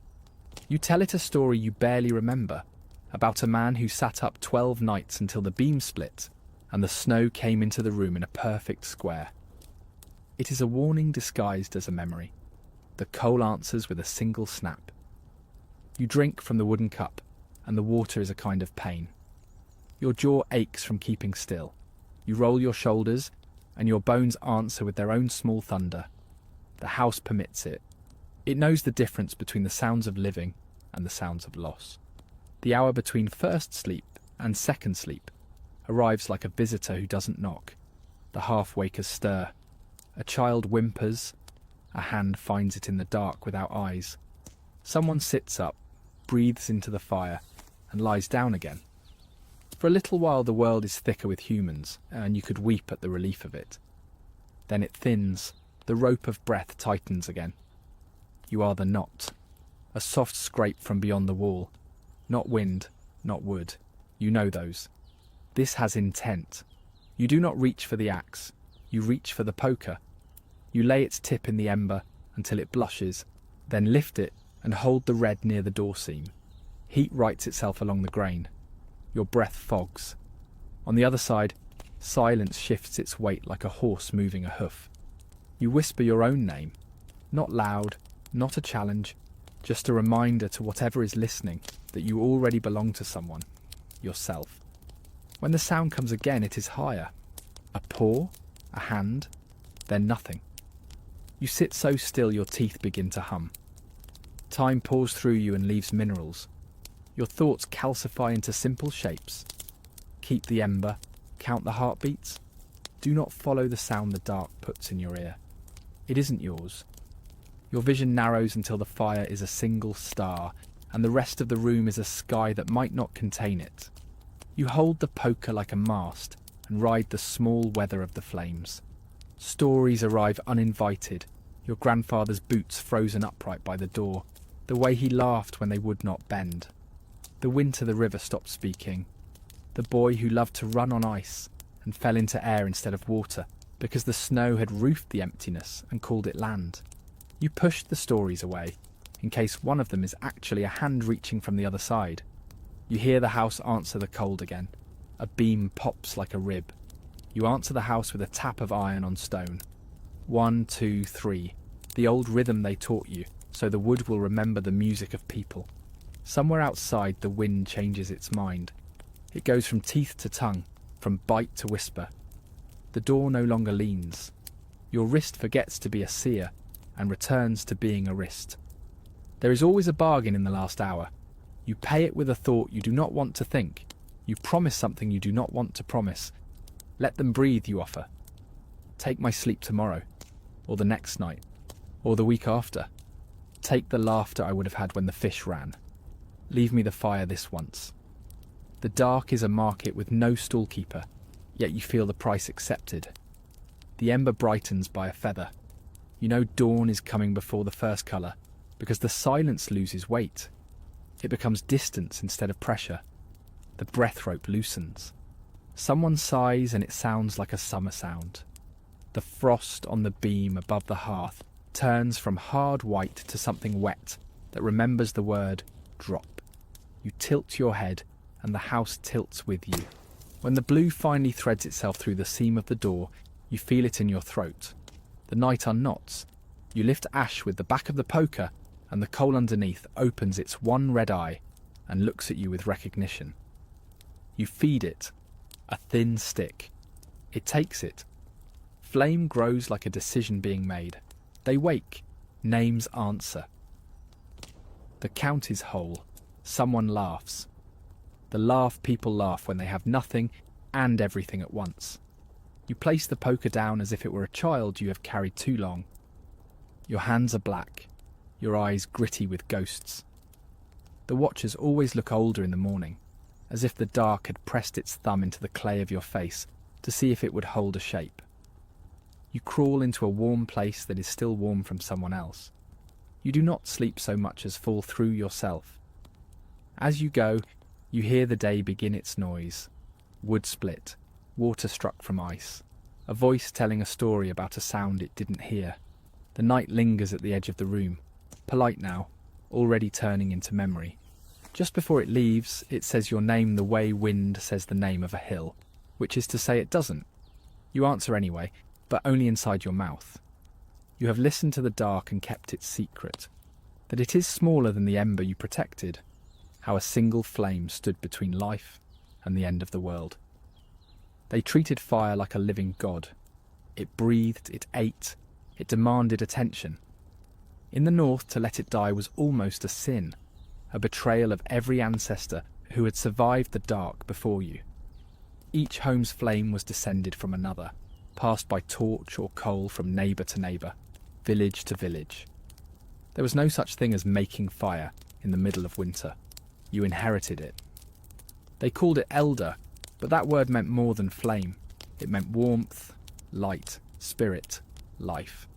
Fire was a guest that had to be fed. It slept lightly, like a child with nightmares, and if it woke in anger, it could consume everything. When people lay down at night, the fire was the last thing they saw, and the first thing they thought of when they opened their eyes. A single ember was enough. A glowing heart, hidden under ash, preserved through the long silence of sleep. If that ember died, someone would have to brave the night to steal the flame from another house. Sometimes that journey was short. Sometimes it was across a frozen field in the wind that sliced through skin. A man could lose fingers trying to keep a spark alive in his hands. But he did it anyway, because without fire, morning never came. The fire watcher's job was sacred. Each family had one, often the eldest or the most responsible, sometimes the person too injured to work, but still strong enough to guard the flame. They sat by the hearth through the hours when the rest of the world vanished. The fire's voice was the only sound, the soft sigh of wood surrendering to heat, the quiet hiss of sap bursting into light. In those moments, the Vikings believed they were not alone. The fire was listening. It remembered everything said in its presence. That's why confessions and arguments were often whispered near it, to make sure the truth was witnessed. The gods could hear through fire. It was their messenger. When storms raged and snow buried the doors, families would gather around the flame as if it were an altar. They told stories to keep the fire entertained, myths of creation, of the first spark stolen from the gods. The tale went that once, long ago, humankind had lived in eternal night, until a nameless wanderer climbed the spine of the world and stole a burning coal from the sun itself. He hid it inside a hollow bone and brought it down to earth. From that act every fire was born. To let it die was to return the world to that first darkness. Children grew up believing that the flame could think. If they were cruel near it, it would spit and burn them. If they treated it kindly, it would shine warmer. When sparks leapt, they said the fire was laughing. When it hissed, it was angry. When it burned low, it was tiring. And when a loved one died, people sometimes whispered their names into the smoke, believing the fire carried them upward, a final breath sent toward the gods. Archaeologists still find traces of this faith in old hearths, layers of ash mixed with herbs and tiny bones. Offerings, left to keep the flame fed, sometimes even coins, half melted by heat. A strange currency between the living and the unseen. The hearth was the true centre of the Viking home. Not the doorway, not the chieftain's chair, but the place where light met darkness. Around it, everything else was built: beds, benches, storage, life itself. The roof vent above it served as both chimney and eye. Through that hole smoke escaped, prayers drifted, and spirits entered. It was said that the gods themselves could pass through, on nights when offerings burned bright enough to reach the sky. When a family moved, they did not leave their fire behind. They scooped a coal into a clay pot, packed it in moss, and carried it to the new home. That same ember might have warmed a dozen generations. It was a heritage made of heat. The fire also had its moods. It could turn cruel without warning. A single spark could undo everything. The sagas are filled with fires that destroy entire halls, sometimes by accident, sometimes by vengeance. A jealous lover, a drunken feud, a god's wrath disguised as coincidence. When the flames took control, people didn't curse them, they begged for forgiveness. They saw in fire the same duality they saw in themselves, a capacity for warmth and destruction. It was Loki and Balder in the same body, mischief and light, deceit and life. Each winter during Yule they honoured this paradox. They built great bonfires, not to banish the dark, but to make peace with it. Around those fires, they sang to remind the gods that humans still remembered their covenant. The flames leapt high into the black sky, their smoke mingling with the northern lights until it seemed as if the heavens themselves were burning. And yet, when the festival ended and the bonfires died, every person carried a coal home in silence. That single ember was the thread between celebration and survival. It had to live until dawn. There are old Norse sayings that linger in fragments. A home without fire is a home without soul. The man who forgets to feed his flame will forget his own name. Because for them warmth was memory. It was continuity. The fire that burned in your home was the same one that burned in your parents and your grandparents before them. When it flickered, you felt their absence. When it glowed strong, you felt their presence. As the long nights deepened and the watchers grew tired, they would sometimes stare into the coals until their own faces appeared there. Small, flickering reflections in the red light. That moment was sacred. Seeing yourself inside the fire reminded that life was temporary, glowing, fragile, and necessary. When morning came, they buried the embers in ash, muting their colour, but keeping their heat. They'd stir them again that night, watching the fire breathe back to life. The cycle never ended. Flame to ember, ember to flame. Death and rebirth every single day. And through it all, they believed the gods watched through the smoke. Balder, the bright one, whose death by fire would one day mark the beginning of the world's end. And Loki, who hid in the flame's shadow, laughing as men prayed for mercy. The Vikings feared both, but they loved fire anyway. It was the only thing that stayed alive with them through every winter, the only creature that never truly slept. Because when all else froze, when men, animals, and even hope itself went still, the fire kept whispering in the dark. And that whisper, more than prayer or weapon or strength, was what kept the North alive. At night, when the others finally surrendered to sleep, the fire spoke in a different voice. If you listened long enough, you could almost hear words forming inside its rhythm. Not language, but meaning. The Viking said the fire knew everything that had ever happened in a room. Its smoke carried memory upward. Its light burned truth into wood. To lie beside it was to sleep under the gaze of an ancient witness. Children were told that fire saw the heart. If you fed it with greed, it smoked and stung the eyes. If you tended it with patience, it glowed clear and steady. The elders taught that a calm flame meant the gods were near and listening. A restless one meant the unseen were hungry. They believed the fire ate not only wood, but emotions. Rage made it burn too hot. Sorrow dimmed it. The best fires were born of balance.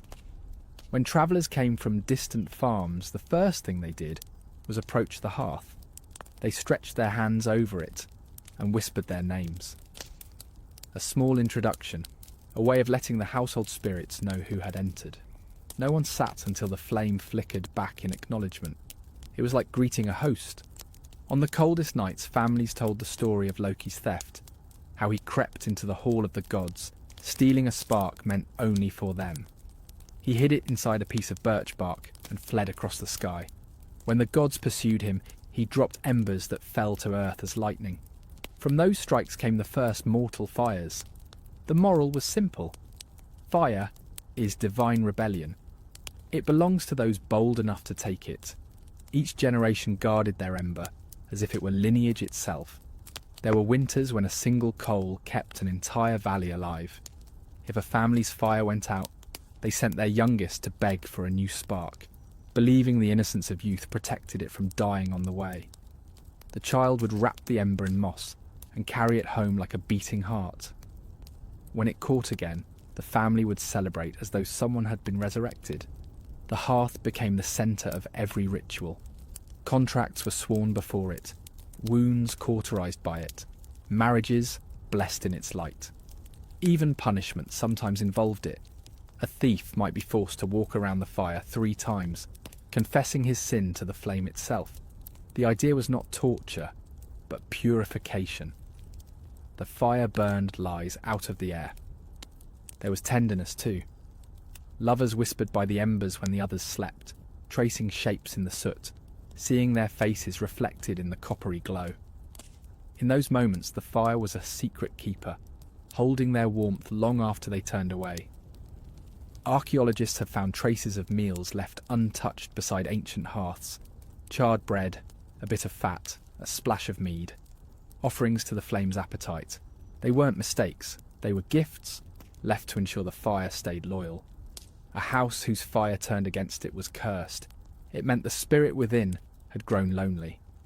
In the old months of Yule, when the world tilted closest to darkness, people lit the log of promise, a single great trunk that burned for 12 nights. It was said to carry all the year's stories up to the gods. The more evenly it burned, the kinder the next winter would be. When it finally collapsed into ash, they scattered the remains across their fields for blessing. Even in death, fire gave life. To fall asleep in its glow was to surrender into the heart of the world. The heat on skin, the flicker through closed lids. It was like dreaming of sunrise before it came. Some said that souls left their bodies through the breath and travelled along the smoke, wandering above the rafters until the dream ended. That was why no one ever blew out a flame. They let it die on its own, gently, so the spirits could find their way back. In that respect, fire was more than survival. It was faith made visible. The Vikings didn't pray for light. They built it with their hands, fed it, kept it alive. Every spark was a fragment of defiance against the cold gods of death and frost. And perhaps that is why their nights never fully belonged to the dark. Even when snow buried the roofs and the wind erased all paths, there was always one pulse left beating in the heart of the house. That orange heartbeat of the fire, that stubborn echo of the sun. It watched over them like an old friend who never blinked. It listened, it remembered, and it promised, "As long as you feed me, morning will find you." how Vikings drifted between worlds when the night refused to end. They didn't sleep straight through the night. No one did, not when the dark lasted 16 hours and silence weighed like stone. The Vikings slept in two halves, Fyrsta Svífn and Annan Svífn, the first sleep and the second. Between them lay a strange twilight, an hour when bodies half woke and souls half wandered. It was not rest, it was ritual.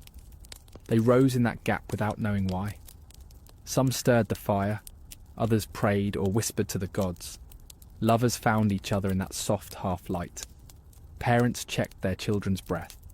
The world seemed to hover between death and dawn. In those moments their minds opened like doors. They said that dreams spilt out into the room. Unfinished visions searching for meaning. No one feared waking. It was expected.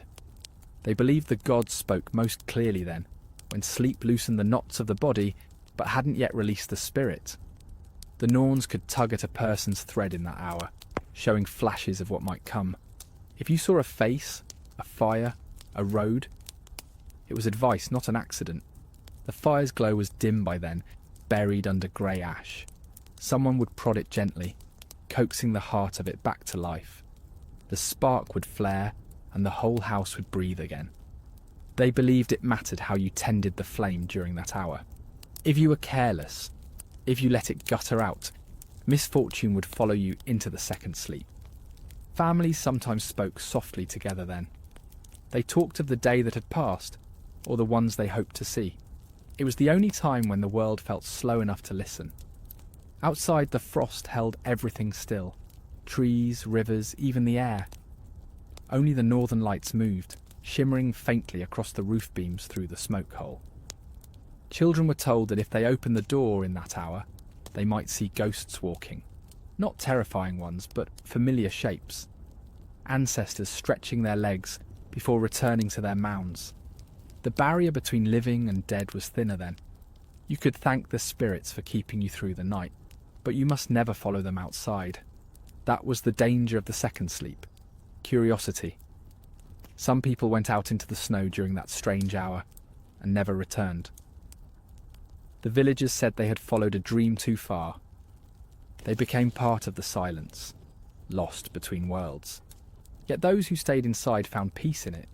They used that waking to meditate, to weave, to carve, to whisper charms over the sick. The mind was clearer then. In one saga, an old seeress said that all true visions came not in the sleep of the body, but in the waking of the soul. Scholars now know that broken sleep was natural in pre-industrial life, but to the Vikings, it was holy. They thought the gods had built that rhythm into the world itself, a breath between breaths. Sometimes the first sleep was filled with heavy dreams, battles, hunger, the faces of the dead. But after waking, the second sleep was gentler.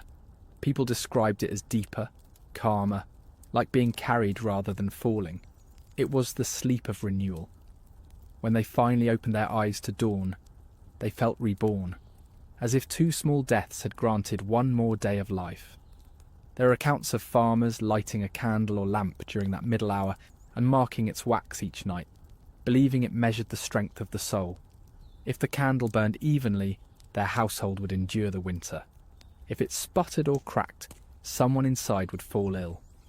The candle became a clock not of time, but of fate. This pattern shaped their daily rhythm. Work began late. Life adjusted around the darkness. They accepted it, even cherished it.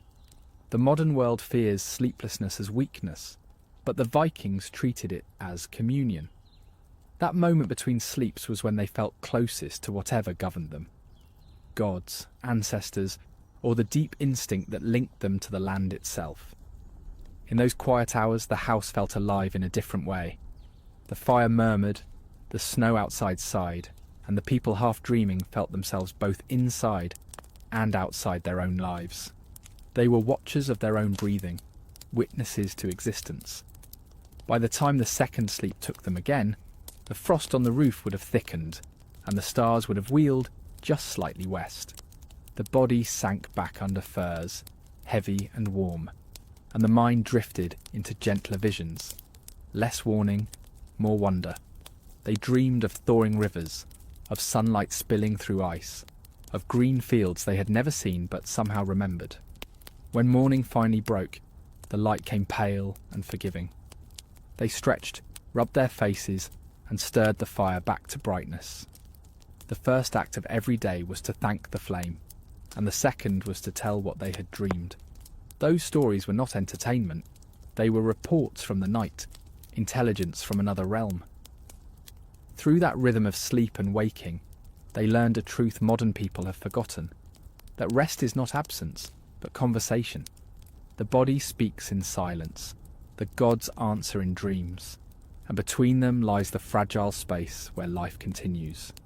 The second sleep was that space, and in its quiet, the Vikings found the one thing that could outlast the darkness, the understanding that even in endless night there is always an hour meant for light.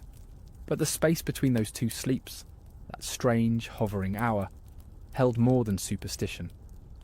It was a living pause, a heartbeat between worlds. Sometimes the quiet between Fyrsta Svefen and Annan Svefen felt like another kind of consciousness altogether. The Vikings called it Midda Draumara, the middle dream. Not quite waking, not quite sleeping, but something deeper. A small window where the soul could travel and return. Farmers used that hour to rise and stir the hearth, to check that the embers still breathed. Hunters might step outside for a moment, staring at the frost mist curling from their mouths, half convinced they were watching their spirit leave and return with every exhale. Women sat upright in bed, their hair catching the orange firelight, whispering small prayers or counting their blessings for those who had survived the night so far. It was not fear that woke them, it was rhythm. The body, untethered from time. They didn't fight it, they leaned into it, used it. The first sleep healed the flesh, the second calmed the spirit. Between them was where the mind untangled itself, as if even the soul needed to stretch before resting again.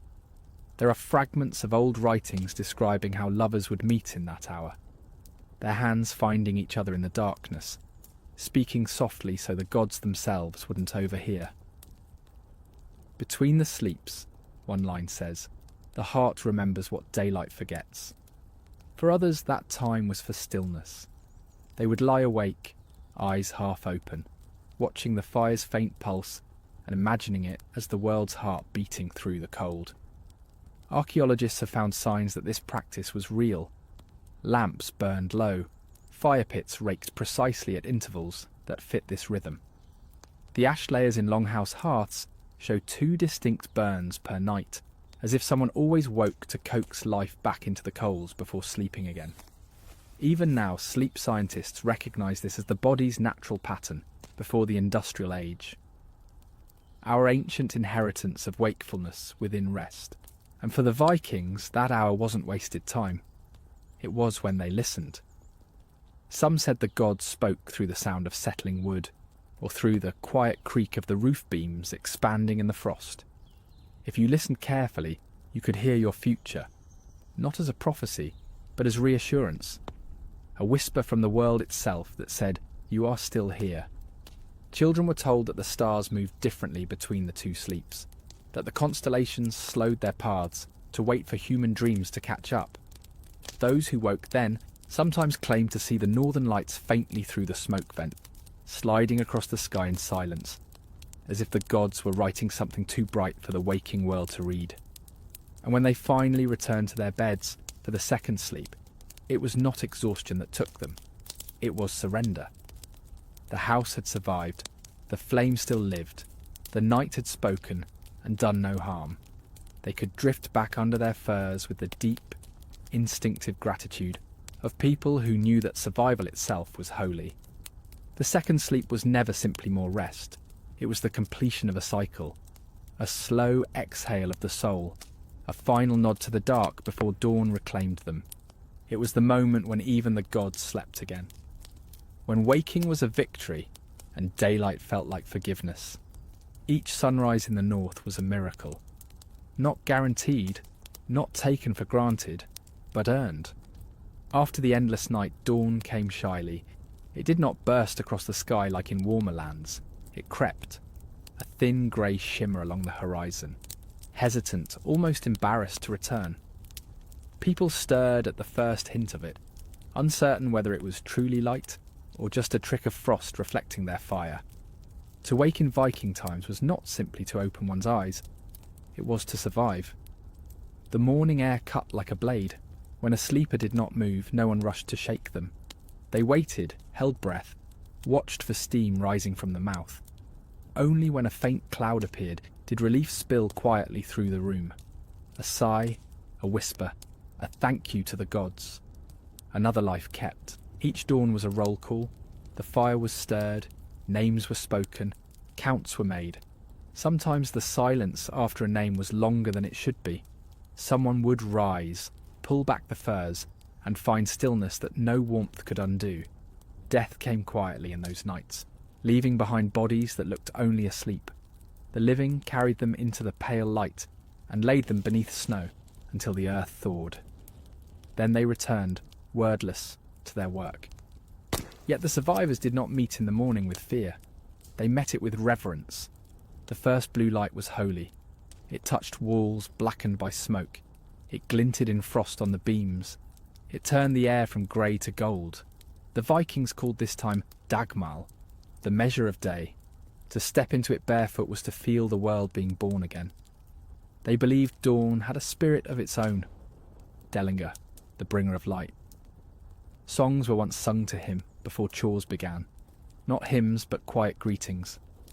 Welcome back, gentle one. We still live. Even the animals joined in. Dogs stretching, cows groaning, crows breaking the silence with that first coarse cry that sounded like laughter. After so many hours of darkness, colour itself felt foreign. The snow turned from black to blue, the sky from iron to silver. People blinked hard, eyes watering from brightness. Children laughed and stumbled outside, their feet sinking into glittering drifts. Even the air smelled different. Less of smoke, more of ice and clean wind. But morning also meant reckoning. Fires had to be rebuilt, tools thawed, water fetched from holes in the ice.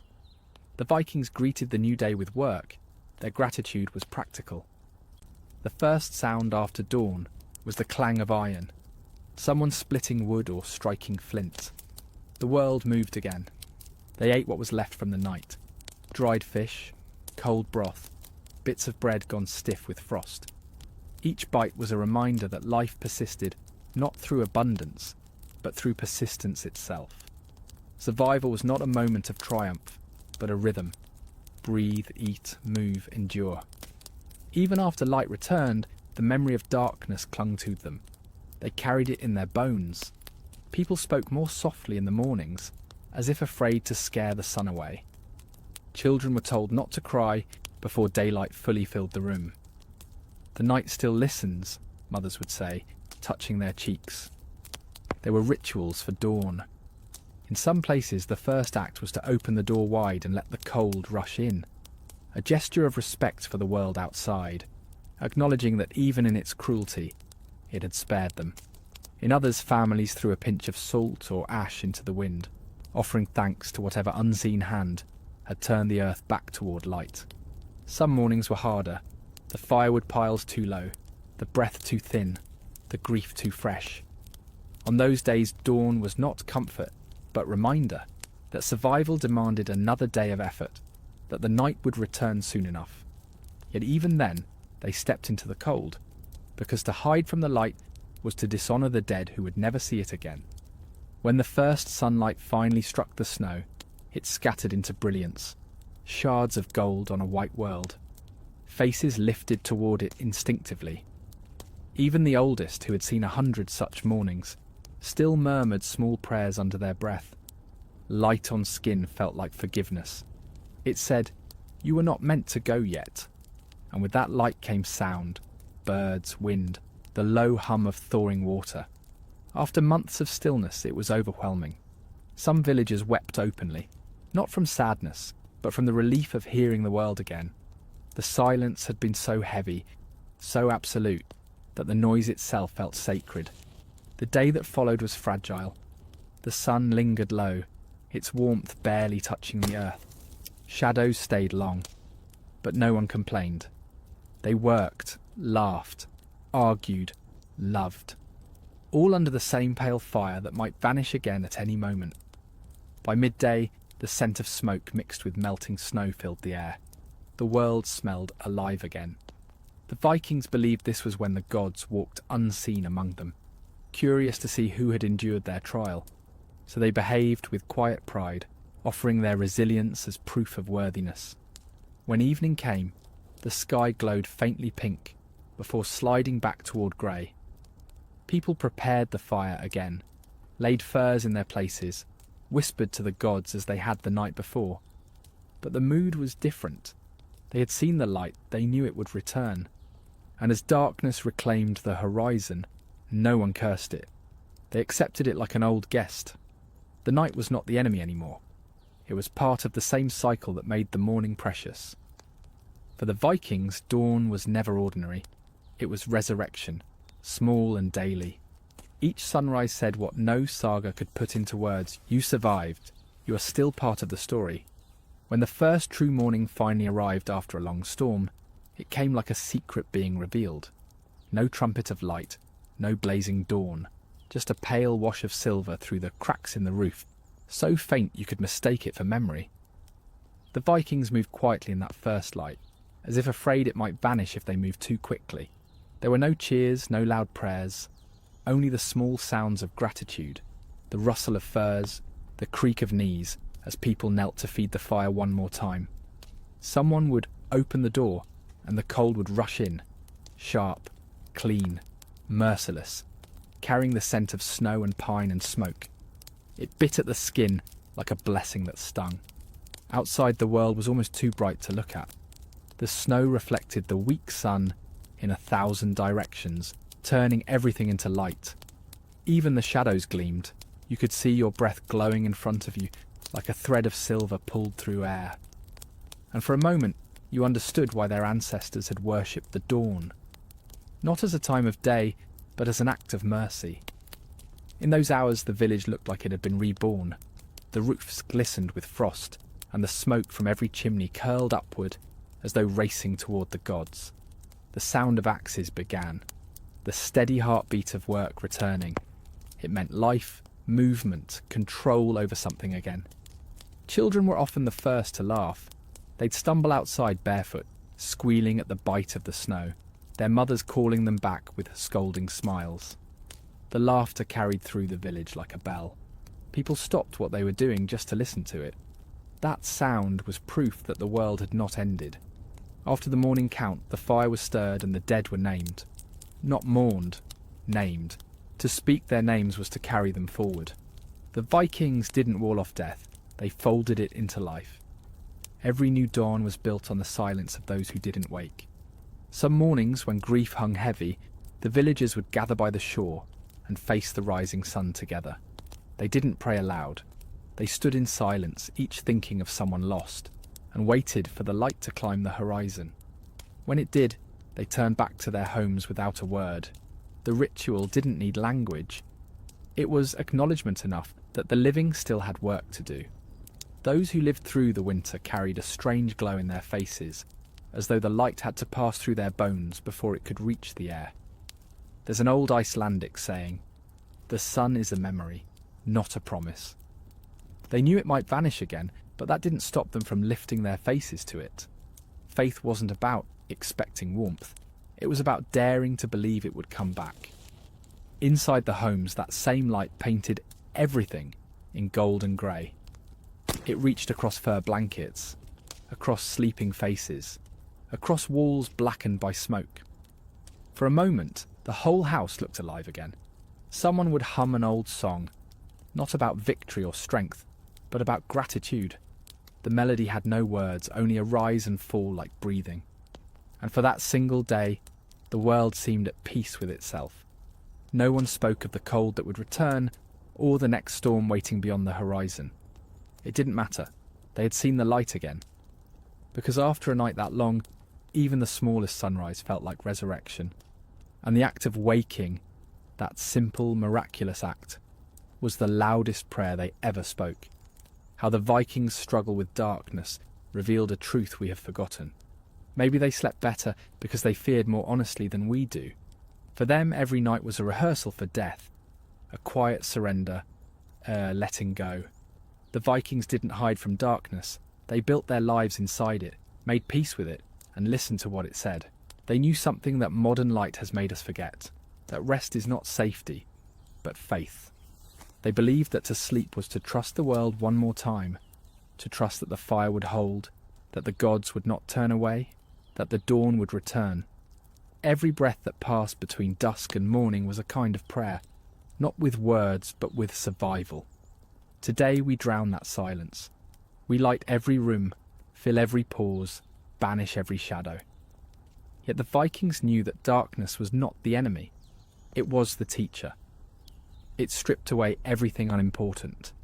It showed what truly kept a person alive: warmth, kinship, belief and courage.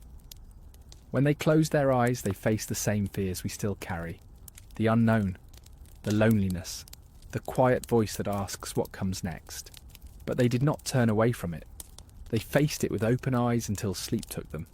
And when they dreamed, they believed their ancestors watched over them, not from heaven or some unreachable place, but from just beyond the firelight. The sagas say that when a Viking died, the gods decided where his soul would go: to Valhalla, to Hell, to Freya's fields. But for the living, the difference mattered less than what the dead still represented. They were proof that endurance was possible. Every grave mound was a reminder: someone before you faced the same night and woke again. Archaeologists find their bones now, curled in furs, surrounded by tools, weapons, and bits of food for the journey. Those offerings were not superstition. They had faith in continuity, a belief that even death was just another kind of sleep, and that the dead, like the living, needed warmth and light to guide them. In that belief there was no despair. There was acceptance. The Vikings didn't imagine immortality as escape, but as participation, to become part of the cycle, the soil, the wind, the flame. Death wasn't the end of their story. It was simply the moment they stopped fighting the dark and became part of it. If they could speak to us now, maybe they'd tell us that the secret of their sleep wasn't how deeply they rested, but how completely they trusted the night. They didn't need quiet rooms or soft beds or empty minds. They needed only the sound of breath, the pulse of fire, and the knowledge that morning might come, and that if it didn't, the fire would still burn somewhere for someone else.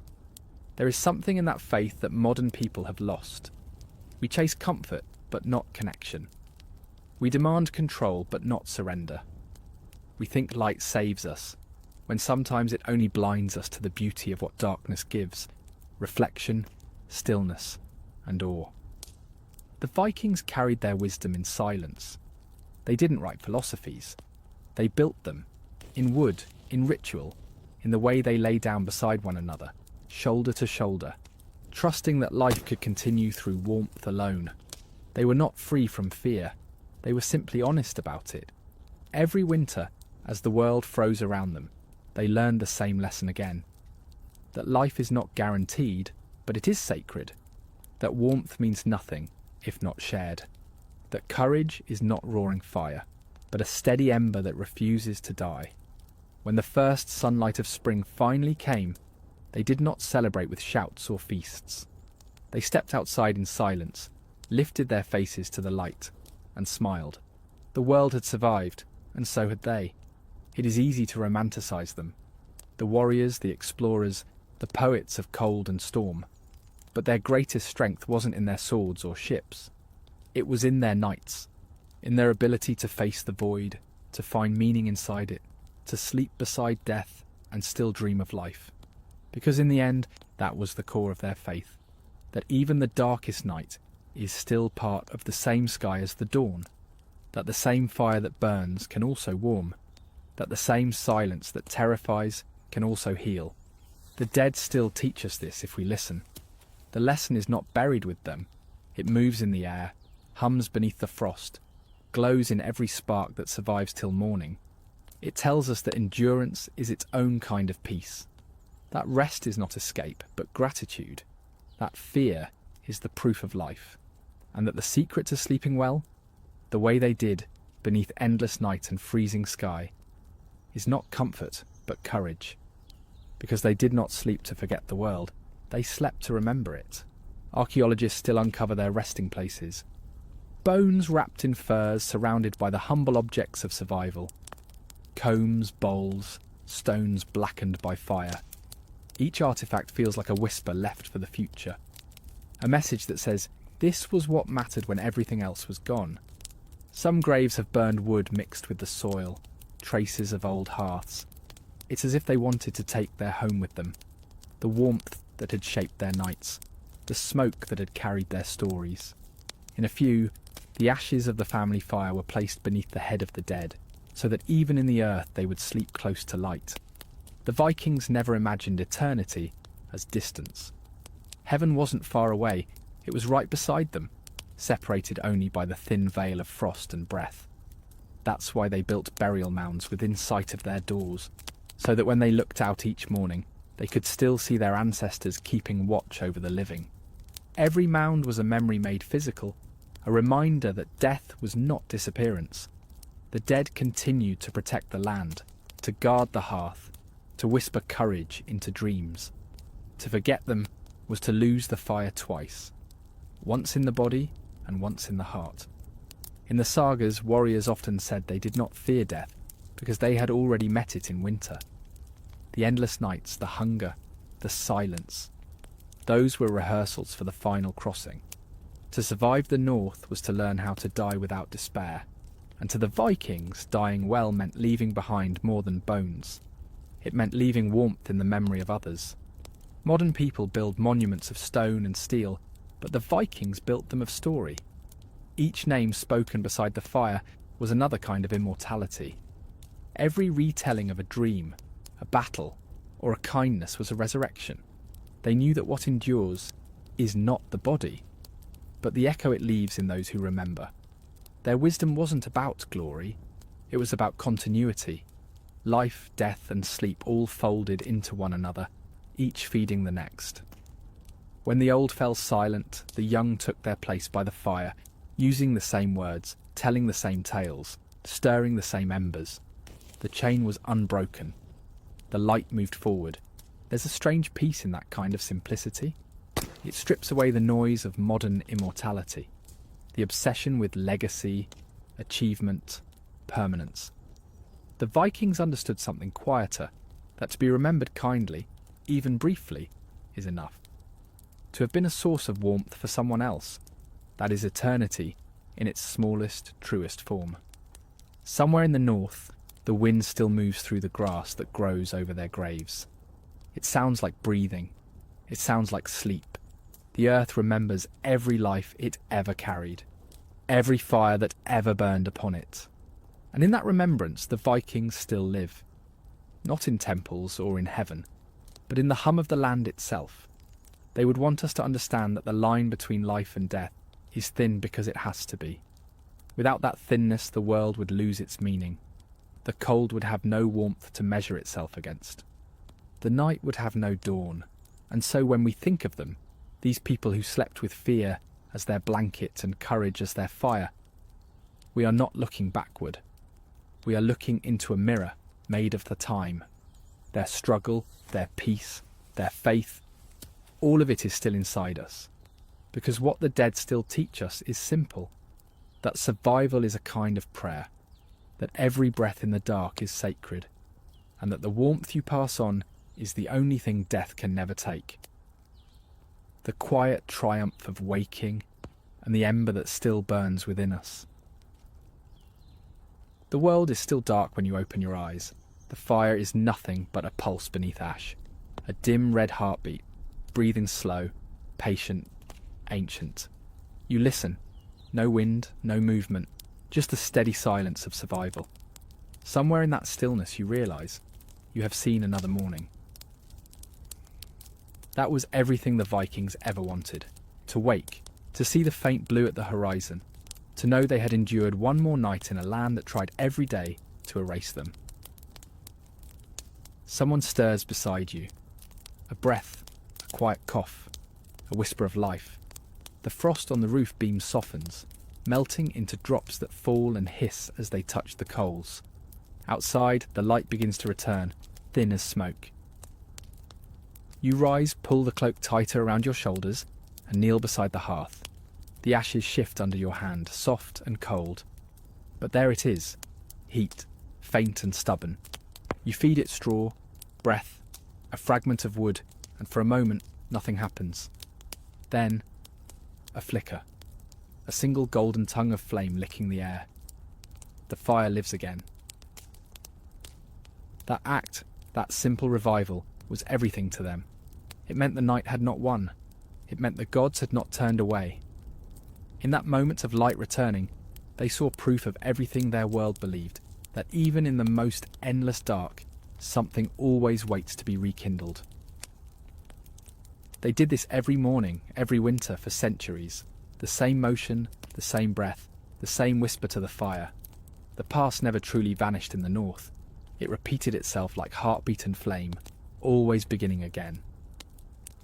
The Vikings knew that life was a fragile rhythm, one that could stop at any moment, and so they built their courage in small acts, feeding a fire, mending a cloak, keeping watch for another's breath.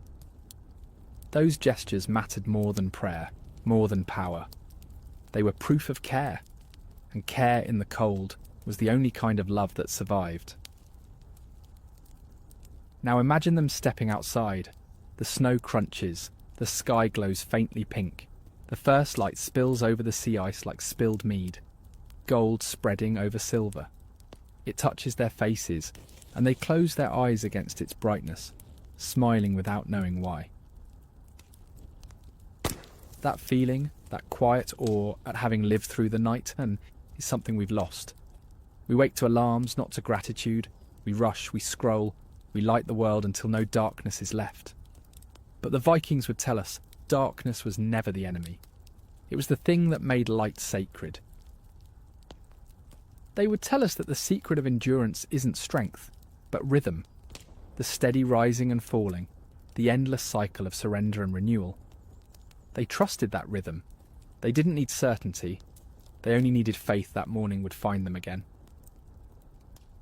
Maybe that's what the ember means now. Not just survival, but remembrance. It's the echo of every soul that ever tended a flame in the night. Every life that refused to vanish quietly. It burns in us too, even when we forget it's there. The fire you see when you close your eyes, that warm pulse behind the lids, is older than you. It's the same light that kept the north alive, the same light that flickered in longhouses, that guarded warriors, mothers and children through centuries of cold. It never went out, it just changed shape. The Vikings are gone, their fires long turned to ash, but every time we strike a spark, every time we light a candle, every time we stare into the glow of something that pushes back the dark, we repeat their ritual. We remember them. We continue them. So let the light touch your face. Feel the warmth crawl into your hands. Listen to the soft breathing of the world waking beside you. You have survived another night, your own small thimble vita, your own winter of silence and uncertainty. And if there's a lesson in all of it, in their courage, in their fear, in their sleep, it's this. The night is long, but it ends. The cold is cruel, but it teaches. And the fire, if you guard it, never truly dies. So sit for a moment longer by the glow. Breathe. Watch the light gather strength. Because this quiet, this warmth, this small miracle of survival is the closest any of us will ever come to understanding how the Vikings dreamed, how they endured, and how they learned to rest even when the world around them never did. Before you leave the hearth, you look once more at the fire. It's smaller now, just a circle of orange veins weaving through grey. You can hear the quiet hum of the world waking again outside. A crow, a creak, the first sound of thawing. You reach into the ashes and feel their warmth. It's a different kind of heat now. Not fierce, not wild.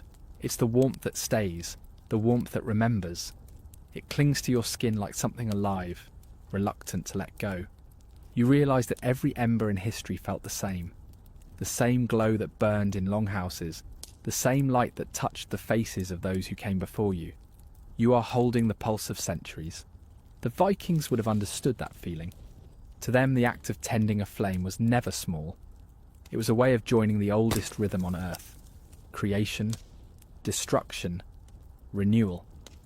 The same rhythm that turns night to dawn, frost to water, silence to song. Each breath you draw beside the fire becomes part of that rhythm, as if the world is exhaling through you. For a moment you imagine those who watched before you, the mothers whispering lullabies to restless children, the watchers who faced the dark with trembling hands, the warriors who dreamed beside their last fire before battle. They are all here, inside this light, not ghosts, but memory given shape. You feed the last piece of wood into the coals and watch it catch. The flames rise, slow and graceful, like something remembering how to dance.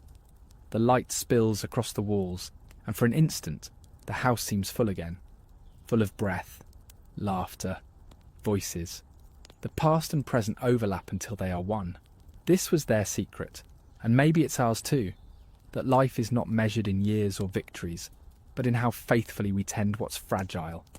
A spark, a soul, a story. That the fire you keep alive becomes the light someone else finds in their own night. Outside, the sky is clear now, washed clean, pale, infinite. You open the door and the cold rushes in, sharp as truth, pure as prayer. The smoke follows you out, winding upward into that new morning. You watch it drift higher and think, this is what it means to last. Because even if the world forgets your name, the fire remembers your hands. And as long as something still burns, anywhere, in anyone, the night will never truly win. What survived the long night still lives inside us. The snow is gone now, but the cold never really left the world. It lingers in our houses, in our bones, in the quiet between thoughts. The age of longhouses and hearths has ended, yet somehow we are still the same creatures. Huddling close to small lights, frightened of silence, longing for warmth. Look around. The fires are different now. They burn in glass boxes, in blue screens, in electric suns that never dim. We keep them alive with our thumbs instead of kindling. We stare into them for hours, searching for meaning, reflection, companionship. We are still keeping watch, still waiting for the night to end. And perhaps that is the proof that the old rhythm never died. We have replaced embers with pixels, but the need is identical. To see something glow in the dark and know that we are not alone. Modern people like to think they've conquered the night. Cities shine so bright that stars have forgotten where we are. But when the noise fades, when the world finally goes still at 2 a.m, you can feel that same ancient weight pressing against the walls. The quiet intelligence of darkness, asking what you really fear. It's no different from the silence that once haunted the fjords. We still whisper to ourselves before sleeping. We still listen for sounds that aren't there. We still dream of our dead. Inside every apartment window, behind every curtain, some version of the old Viking vigil continues. A person sitting awake, guarding their own small flame. It might be a phone screen or a bedside lamp, but the instinct is identical. We tend to do it, not because we need light, but because we need something to believe in when the rest of the world fades. If you close your eyes, you can almost hear them. The watchers, the mothers, the warriors, breathing with you. Their world was simpler, but their fears were not smaller. They too wondered if morning would come. They too stared into a restless light and saw their reflection trembling there. We think progress has made us fearless, but maybe the Vikings were braver because they faced their darkness without distraction. They sat inside it. They listened until they understood it. They didn't try to erase it with light. They made peace with it. There's a lesson in that for us now. We hide from the quiet. We treat stillness like a threat. Yet the Vikings knew that the mind needs silence as much as the body needs sleep. Without it, the soul forgets how to rest. Somewhere in the oldest part of our memory, that understanding still lives. It's what draws us to campfires, candles, sunsets, the things that move slowly, burn patiently, and ask nothing except that we stay a while. If the people of the north could stand among us now, they would not recognize our tools, but they would recognize our faces. They would see the same fatigue, the same searching eyes. They would understand our sleeplessness. They would tell us to turn off the noise and listen again to the quiet pulse beneath it, to remember that peace is not given, but built. Because that was always their secret. Peace was a craft. You shaped it the same way you shaped a ship, piece by piece, day by day, until it could carry you through whatever storm came next. Imagine one of those old watchers standing in our world. He would see our endless lights and shake his head, wondering how we could be surrounded by fire and still feel so cold. He'd step into the night outside the city and look up, waiting for stars that barely exist here. He would smile when he found even one. That small point of brightness would be enough. It always was. Maybe he'd tell us, "You've mistaken comfort for safety." The night was never your enemy. It was your teacher, because the dark still has things to teach us. It reminds us how fragile light is, how sacred every spark becomes when the world turns cold. We no longer burn wood to survive, but we burn hours, thoughts, pieces of ourselves. We call it productivity. The Vikings would call it sacrifice. They would tell us that every fire needs boundaries, that to let it rage too long is to lose yourself inside it. So what can we learn from them now, at the end of this long remembering? That faith does not live in temples, but in rituals. That survival is made of small, repetitive mercies, tending warmth, sharing breath, forgiving the night for being long. That even when gods go silent, the act of keeping a flame alive is its own kind of prayer. You can still practice it. Tonight, when the noise settles and the lights finally dim, light one small candle. Sit with it. Watch how the flame trembles, how it breathes in rhythm with you. Listen to the quiet behind it. That's the same silence the Vikings listened to, the same darkness they trusted to return them to morning. Maybe you'll feel something move in that quiet, a presence that isn't frightening at all, just old and patient. Maybe it's the echo of every watcher who ever stayed awake, making sure the world didn't slip away while others slept. You don't need to call it faith. You don't need to name it.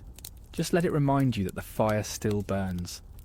Not out there in some forgotten hall, but here, in you. The ember the Vikings carried through blizzards and centuries has become your pulse, your persistence, your courage to face another day. It's what drives you to rise after grief, to seek light after loss, to begin again when you thought there was nothing left. That's the same fire, the same story retold in flesh and time. Every breath you take in darkness adds one more verse to that saga. Every act of kindness is another spark passed forward. Every quiet moment of reflection is another ember refusing to die.